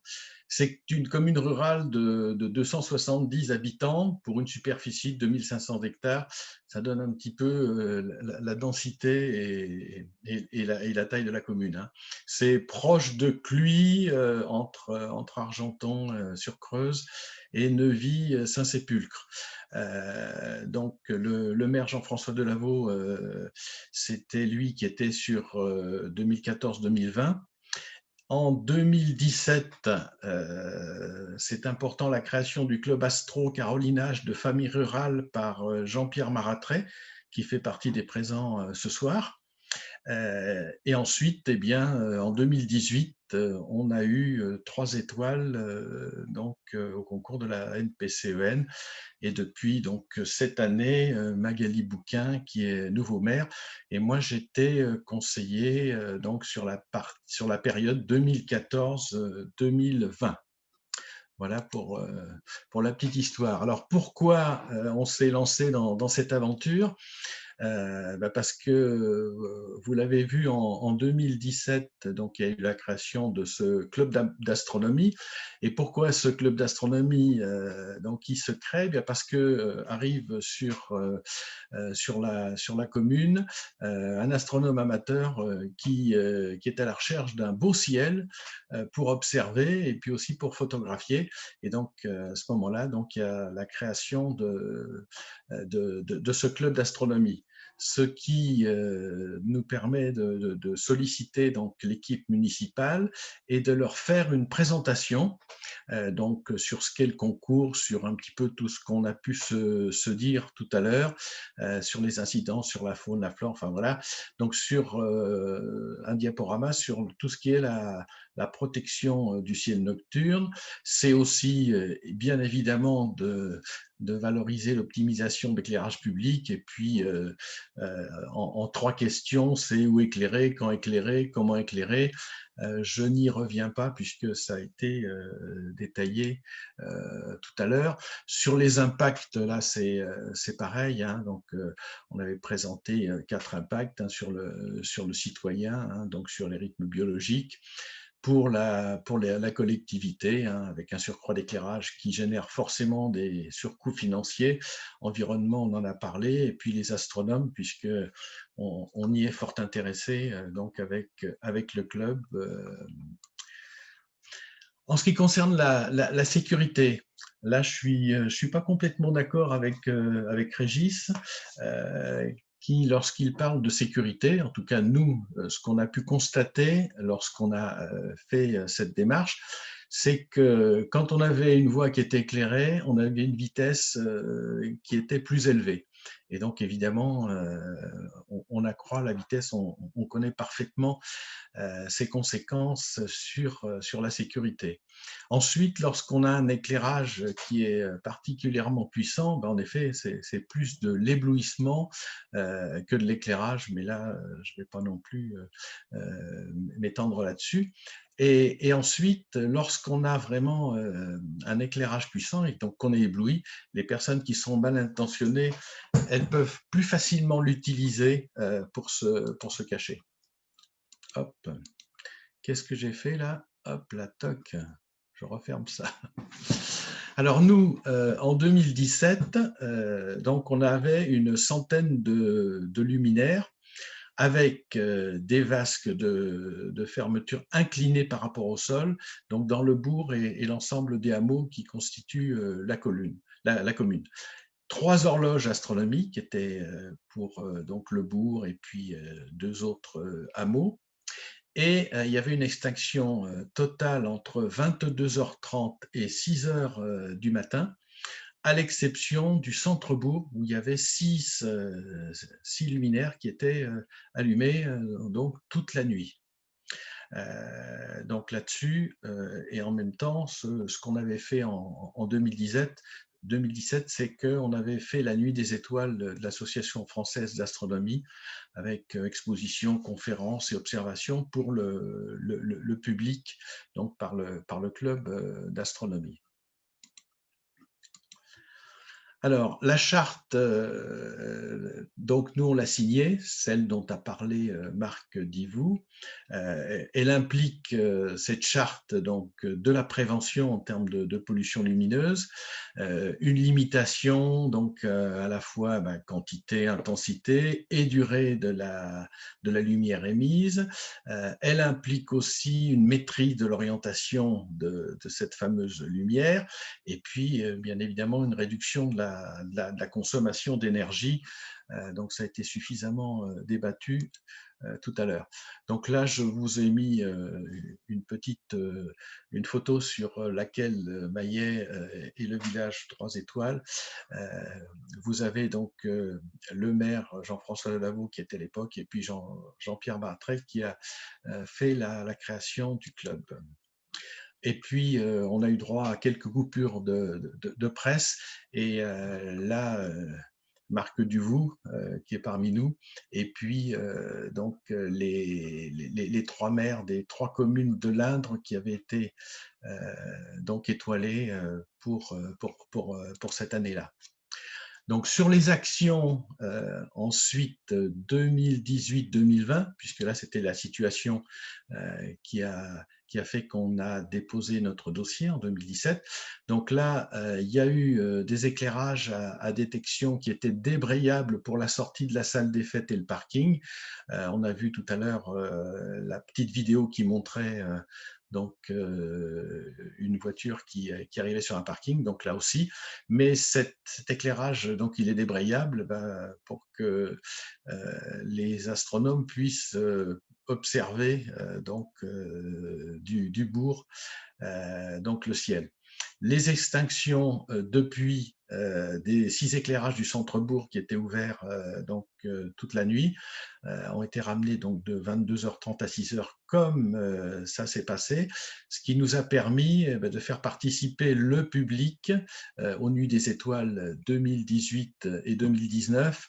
En 2020, on a estimé que la situation sanitaire, et on voit que ce soir on est en visio, ne nous permet pas d'avoir la sécurité pour le public. Par contre, on a fait une observation en petit comité de la comète Neowise donc en 2020. Le bilan, c'est une réduction de la consommation électrique de 10%. c'est aussi de pouvoir observer donc le ciel, j'y reviens pas, sur le parking de la salle des fêtes, donc par les adhérents et par le public. C'est aussi l'animation de soirées d'observation, et c'est aussi l'animation du village, de nos territoires ruraux, où là, ça fait partie des éléments importants en tout cas pour les maires et pour les associations qui animent.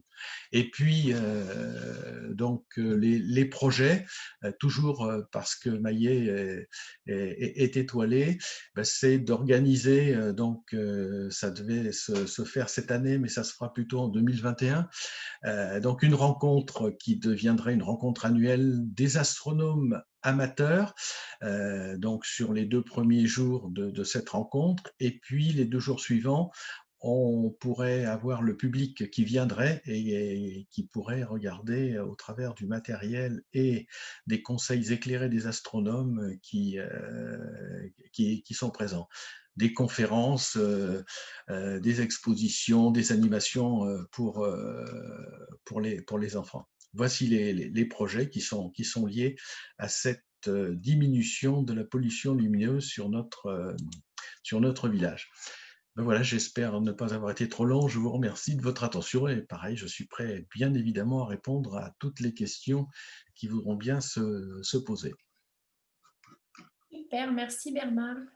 On va terminer avec le dernier témoignage de Guy. Alors, Guy, tout à l'heure, je vous ai enlevé la... Je vais vous réactiver. Alors, où est-ce que vous arrivez à réactiver votre caméra, Guy? Comme je vous ai... Alors, attendez.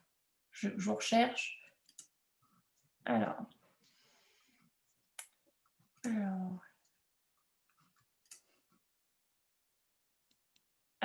Guy.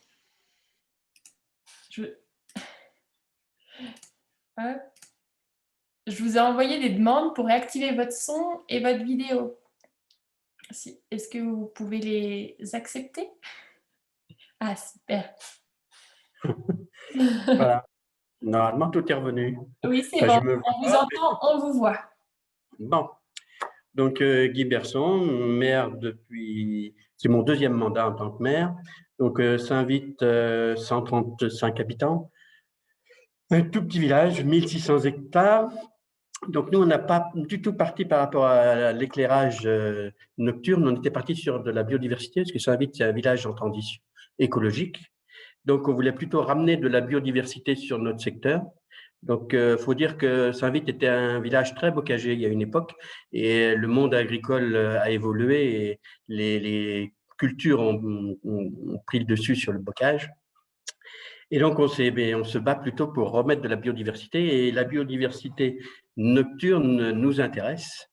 Et du fait, on s'est mis à couper la lumière. Donc, c'est-à-dire, on coupe la lumière l'été. Donc, pendant les horaires d'été, il n'y a pas du tout de lumière. Et on remet l'hiver. Donc, l'hiver, c'est coupé de 22h à 6h du matin. Et voilà. Donc, du coup, on se bat avec le muséum pour observer les chauves-souris. C'est plus, nous, pour la biodiversité que… Voilà. Mais pour se faire accepter par la population, la meilleure porte, c'est l'économique.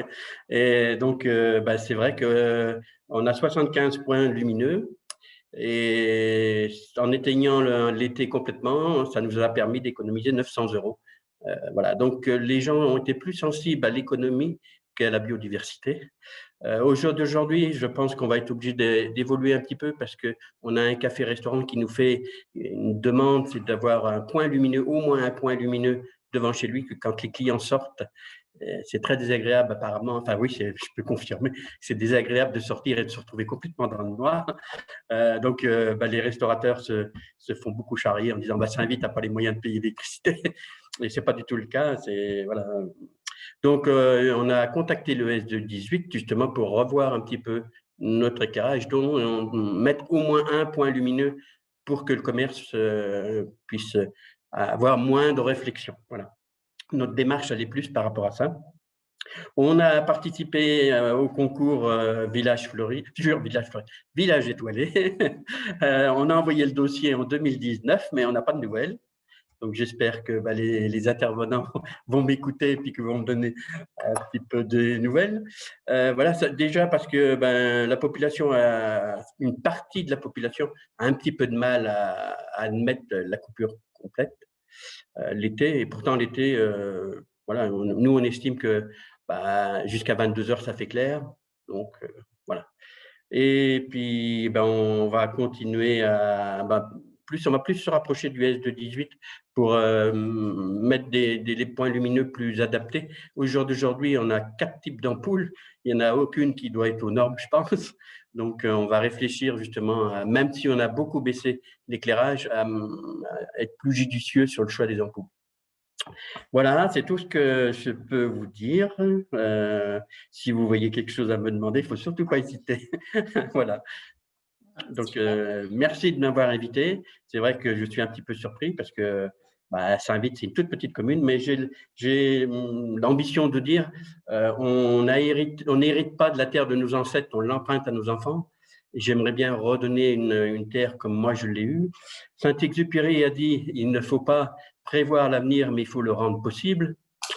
Et puis moi, je dis que c'est aujourd'hui que demain se prépare. Donc, préparons notre avenir. Voilà. Même si on est tout petit, voilà, on doit faire comme nos colibris, au moins notre part.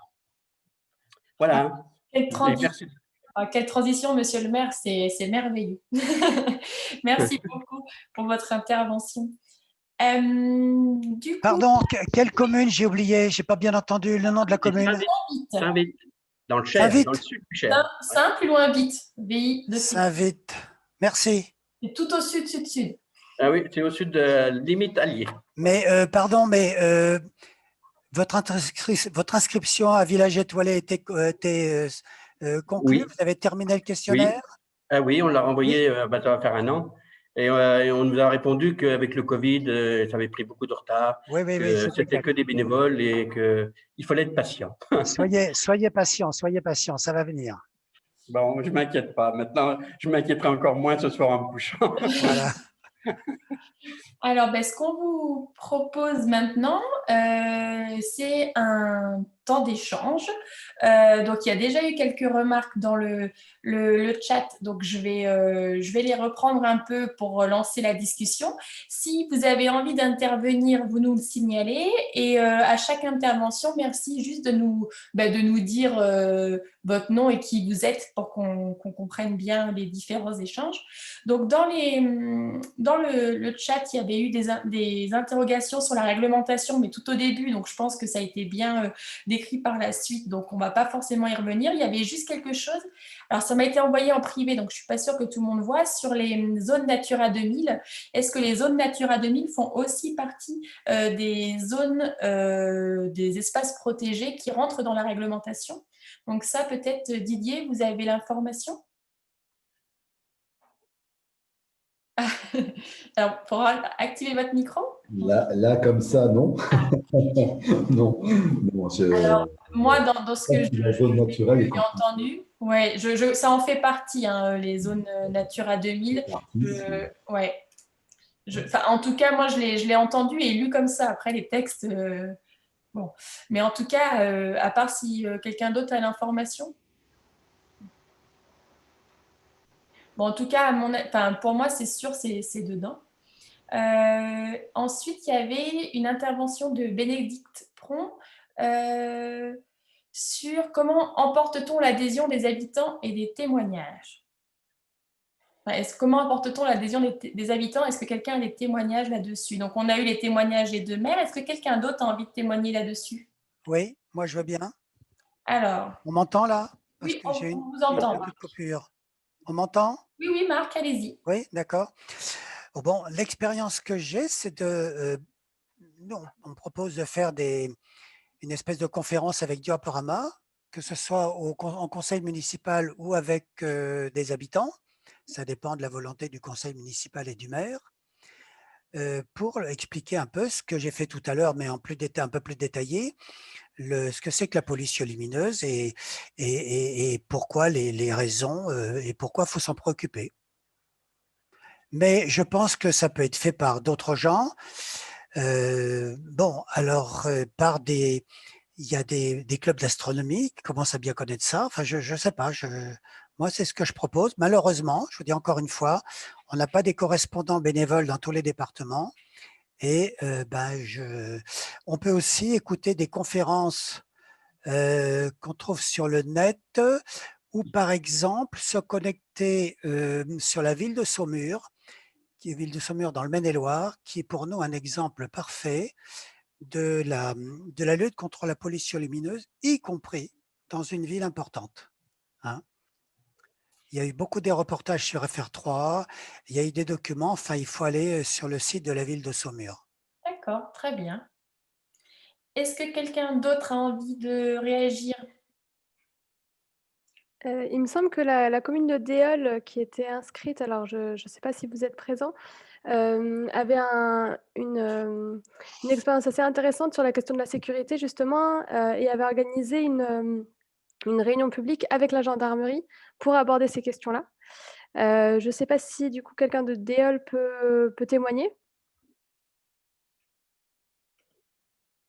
Si vous êtes présent? Moi, je veux bien en parler un peu, mais si quelqu'un d'autre veut prendre la parole, Marc, je vous propose juste d'attendre de voir si quelqu'un de oui, je est suis là. d'accord. Oui, juste. Je suis tout à fait d'accord. Je ne veux pas accaparer la parole. Bon. Eh ben, peut-être pas alors.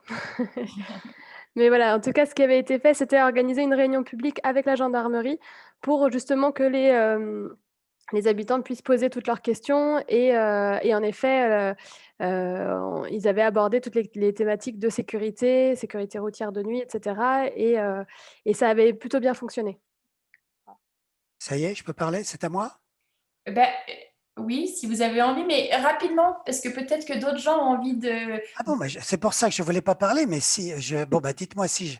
Je vous dis non, juste parce que on attend de voir si quelqu'un d'autre veut réagir et si personne ne veut, on vous donnera la parole, Marc. C'est pas du tout que je veux vous couper. Hein. Est-ce que quelqu'un a envie d'intervenir ou de réagir par rapport aux différentes interventions? Ah, tout le monde a envie de vous écouter, Marc, on dirait. D'ailleurs, il y a une question pour vous. Les étoiles sont valables 5 ans. Le concours est tous les 2 ans. Comment fait-on la jonction? C'est une question pour vous, ça. Allez-y. Bien, c'est parce que. On m'entend là, ça va? Oui. Eh bien, parce que tout le monde ne commence pas le concours à la même date. Donc, ça s'échelonne dans le temps. Alors, avant, le label Village étoilé était accordé pour 4 ans. Maintenant, c'est passé à 5 ans. Et le concours, en moyenne, tous les 2 ans. Mais encore, je vous dis encore une fois, nous sommes une petite association, nous ne sommes pas riches, nous n'avons pas de permanent salarié. Donc, on fait ce qu'on peut.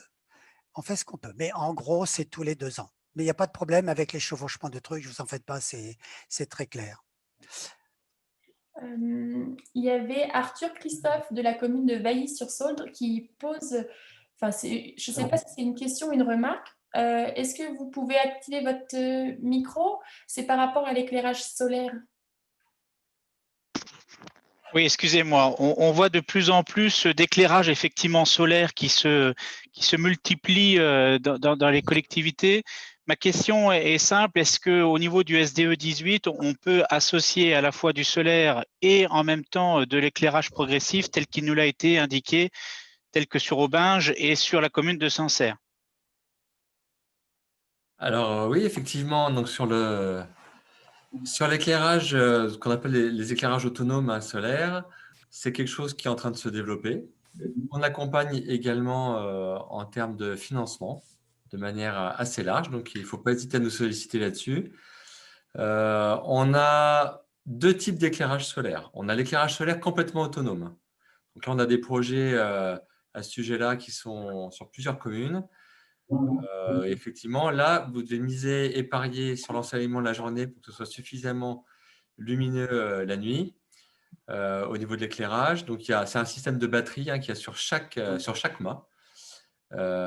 Et effectivement, on le préconise vraiment dans des endroits où il n'y a pas d'arbres, où vraiment il y a une luminosité suffisamment importante le jour pour recharger les batteries.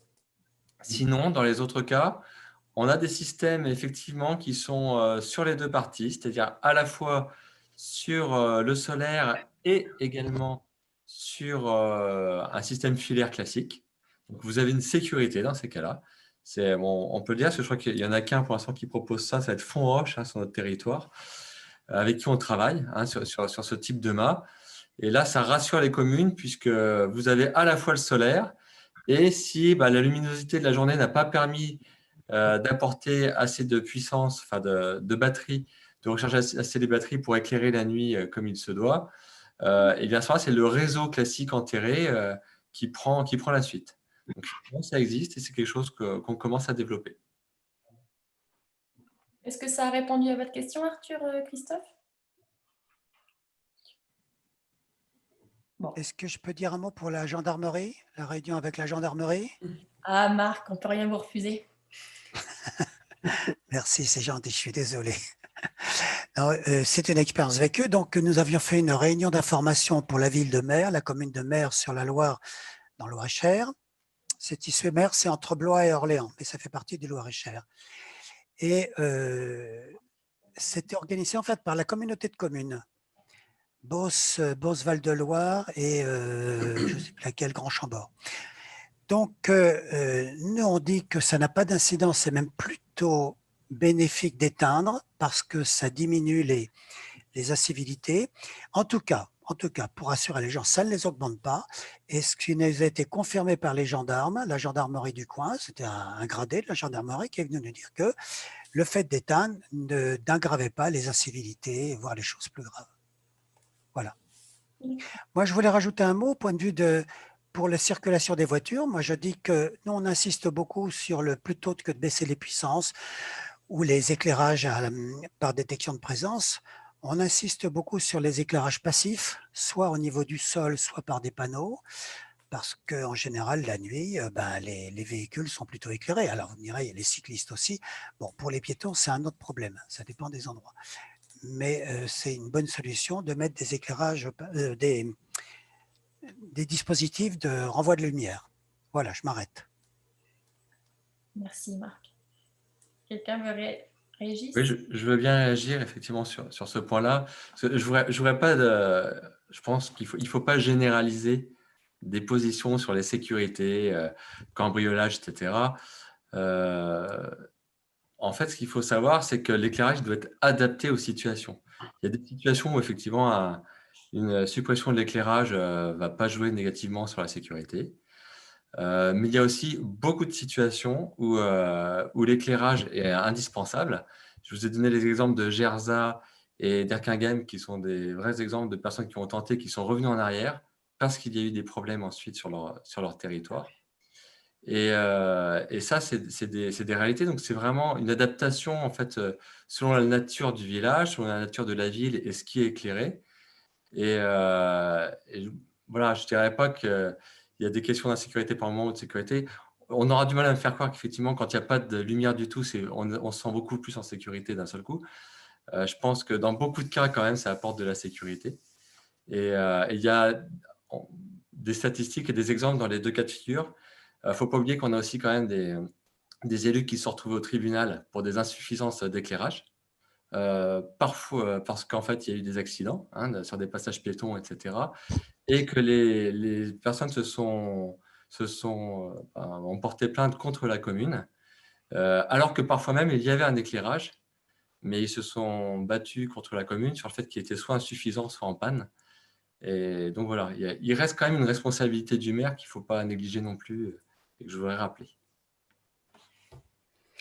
Un petit mot là-dessus, je suis d'accord, il faut s'adapter aux situations, mais je voudrais bien que ce soit clair pour tout le monde, il n'y a aucune obligation légale d'éclairer la commune la nuit. J'ai vérifié, il n'y a pas d'obligation. Donc, maintenant, je suis d'accord avec vous, il faut s'adapter à chaque situation. Et puis, il y a eu des accidents probablement. Et puis, il faut distinguer aussi la peur réelle, la crainte réelle et la sensation de peur. Bon, alors on finasse un petit peu pour les questions de non-éclairage, de comment les gens appréhendent la nuit. Mais bon, voilà, je voulais seulement rajouter ce petit point. Non, mais c'est un vrai sujet, c'est un sujet à part entière qu'on n'aura pas, je pense, qui amène à beaucoup de débats et on n'aura pas forcément de réponse ce soir, mais c'est sûr que les points de vue sont différents et puis sans doute que vraiment, on parle de… Tout à l'heure, Marc, vous faisiez le parallèle avec le jardinage, mais on pourrait aussi imaginer un parallèle de gestion avec la gestion différenciée, par exemple, qu'on peut avoir dans les espaces verts et qu'on pourrait aussi avoir en lien avec l'éclairage public. Ça veut dire aussi réfléchir aux priorités, quels usages, pour qui, pourquoi. Et il y a un vrai travail à faire qui nécessite du temps. On ne peut pas du jour au lendemain sans doute arrêter l'éclairage. On a vu à Saint-Vith, ils l'ont fait sur toute la nuit, donc ça veut dire qu'il ne doit pas y avoir d'obligation, à mon avis, comme vous le disiez, Marc, sur l'éclairage la nuit. Mais voilà, en tout cas, il faut, à mon avis, se pencher sur le sujet et réussir à voir les différents éléments. Juste peut-être, est-ce que Hélène Servan-Massé, tu es là? Si. Alors, je suis là, oui. Est-ce qu'éventuellement, par rapport à ce qu'on a échangé hier, tu peux évoquer un mot sur les politiques au niveau des pays sur ces questions-là? Oui, quelques mots pour préciser que sur ces questions-là, il y a un petit peu deux angles d'attaque, entre guillemets, au niveau des territoires des pays, qui sont notamment, on va dire, soutenus par le Conseil régional. Enfin, disons qu'il y a des aides qui sont déployées auprès des communes et différents porteurs de projets. Donc, il y a le volet tout ce qui concerne effectivement les économies d'énergie et là le SDE, enfin les SDE sont des partenaires importants. Donc il y a des compléments financiers de la région pour vraiment mettre en place des systèmes réducteurs et des études plus poussées. Et puis il y a effectivement le deuxième volet qui a été un petit peu abordé, qui concerne tout ce qui est la biodiversité et la protection de la biodiversité, où effectivement, sur notre territoire, on a fait réaliser une étude de trame verte et bleue. Il n'y a pas eu d'étude à proprement parler, effectivement, sur ce qu'on peut appeler la trame noire. Il y a eu un petit point de fait, en particulier sur la question plus précise des chiroptères, des chauves-souris, puisqu'il y a un certain nombre de communes sur notre territoire qui ont été repérées pour avoir des colonies importantes et donc favoriser leur déplacement, c'est du coup s'attaquer aussi à la question de la pollution lumineuse. Donc voilà, donc tout ça pour dire qu'effectivement c'est des sujets qui nous intéressent, que les communes peuvent s'adresser à nous pour… Peut-être tu peux préciser juste qui tu es, du coup, Hélène. Ah oui, pardon, oui, excusez-moi. Pays Berry Saint-Amandois, sud du département du Cher, autour de Saint-Amand-Montrond, 86 communes. Donc voilà, dire que de toute façon, sur les autres pays, il y a des dispositifs similaires, alors avec pas tout à fait les mêmes caractéristiques précises, mais voilà, ça c'est un point important pour les communes qui voudraient vraiment s'engager avec des investissements. Il y a possibilité d'avoir des aides complémentaires au SDE qui deviennent du coup assez intéressantes. Et puis voilà, c'est des sujets plus largement qui touchent aussi la question de la biodiversité. Voilà. Il reste presque plus de temps. On arrive au bout de cette visioconférence. Alors, je vois encore le message donc, de Bénédicte Prom. Oui, oui. Alors, il va falloir tout éteindre. Alors, il y a la question de comment va-t-on faire, parce que donc a priori, vous avez une zone Natura 2000 où il y a des gens dessus. Et oui, c'est la seule zone de Natura 2000 en France habitée. Donc, ça veut dire qu'on n'a pas vraiment de cas de référence. Oui, apparemment, mais j'ai cru lire que donc c'était zéro éclairage. C'est bon, mais je me renseignerai peut-être du coup via Natura 2000. Oui. Est-ce que quelqu'un a une information là-dessus? C'est vrai que moi, je ne sais pas. Brune, on n'en a pas non plus. Normalement, les zones Natura 2000 ne sont pas vraiment en zone… Jamais. Donc, c'est vrai que… Nous avons un hameau entier, enfin, ça concerne quand même 300 personnes, qui est intégralement dans la zone Natura 2000. Ça va être drôle. Ah, il y a moyen de faire des choses intéressantes. Mais je n'ai pas forcément de… Là, il y a Élodie Joliveau qui répond sans doute à cette question-là. C'est en mettant en avant que c'est peut-être plutôt lié aux réserves naturelles. Mais c'est vrai que ça, non, il faudrait peut-être qu'on creuse l'information. Je À sais pas. creuser, ouais. Mm. On peut se le noter pour… Merci beaucoup. On va essayer de trouver l'information. Je pense de toute façon qu'on ne peut pas interdire à une commune d'éclairer, ne serait-ce que pour la police du maire, même en zone Natura 2000. Hein. Il y a des choses qui ont été spécifiées dans l'arrêté de fin 2018 sur les zones Natura 2000. Ce n'était pas des extinctions d'éclairage. Hein. C'était sur l'interdit d'envoyer des lasers dans le ciel, des choses comme ça. Comme ça se fait dans certaines discothèques ou autres. Hein. Mais pour moi, il n'y a pas. Alors effectivement, comme ça a été dit tout à l'heure, il n'y a pas d'obligation d'éclairer un village, mais il y a quand même une obligation du maire d'assurer la sécurité publique sur son territoire. Et à ce titre-là, il doit éclairer les zones qu'il mérite. Et donc, y compris, je pense, en zone Natura 2000. Hein. Donc, effectivement, à creuser, soit directement auprès du ministère, soit auprès de votre préfecture. Mais à mon avis, vous avez tout à fait un droit d'éclairer les zones sensibles sur votre territoire, je pense, sans problème. Bon, on va creuser, merci. Est-ce j'aurais poser une question au syndicat d'énergie?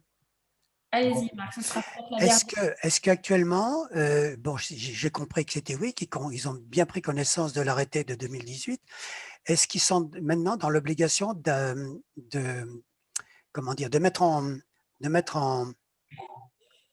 aidez-moi, d'utiliser, de mettre en application, je veux dire, les directives de l'arrêté ministériel? Oui, aujourd'hui, nous, on communique auprès des communes très régulièrement sur les nouvelles obligations. On les a mis en place immédiatement. Et on a en plus mis en place en face des fonds spécifiques pour accompagner. En fait, on est maître d'ouvrage, hein, puisqu'en fait, les communes nous transfèrent leurs compétences éclairage public. Donc, c'est nous le maître d'ouvrage et qui faisons les travaux. Et on demande une participation à la commune pour participer aux travaux. Et effectivement, dans les cas où on est vraiment dans l'application du décret des nuisances lumineuses notamment, je pense aux éclairages qui éclairent notamment le ciel, ou les éclairages trop puissants, etc., on intervient et on intervient financièrement encore plus fort. C'est-à-dire qu'on demande moins aux communes en participation, en fait, pour travailler sur ces points-là. J'étais encore aujourd'hui avec un maire du sud du département il y a quelques heures pour en discuter. Il me disait qu'il avait encore 300 éclairages boules dans sa commune. Donc, c'est pas rien. Hein. Et donc, on va l'accompagner jusqu'au 1er janvier 2025 pour réserver avec lui tous ces éclairages boules. C'est un très gros chantier, mais oui, on applique immédiatement. Dès que le décret est sorti, l'arrêté, on a tout de suite communiqué auprès des communes. On communique quasiment à chaque comité syndical auprès des communes là-dessus. On les incite.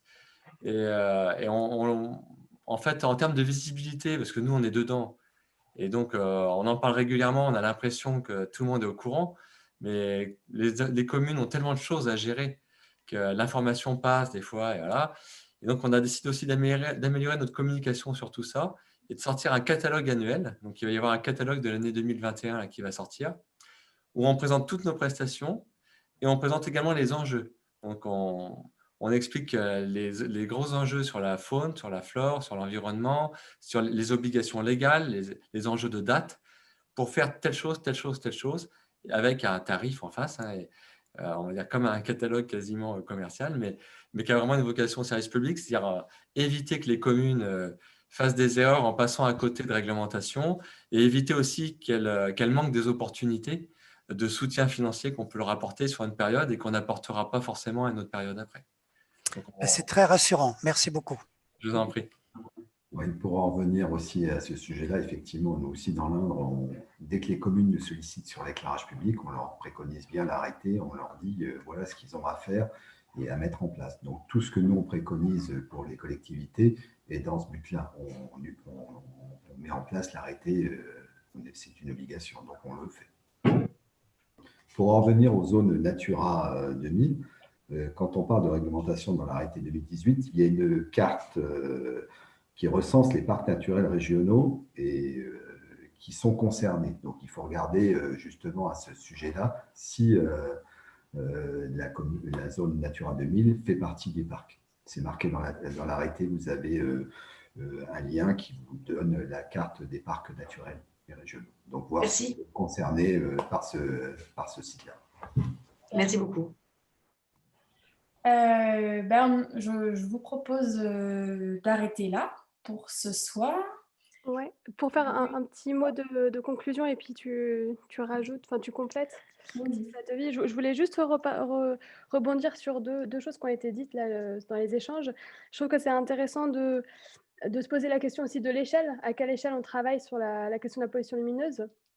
Et du coup, le témoignage d'Hélène Servan-Massé est aussi intéressant là-dessus pour dire qu'on peut travailler aussi à l'échelle d'un pays ou d'une intercommunalité.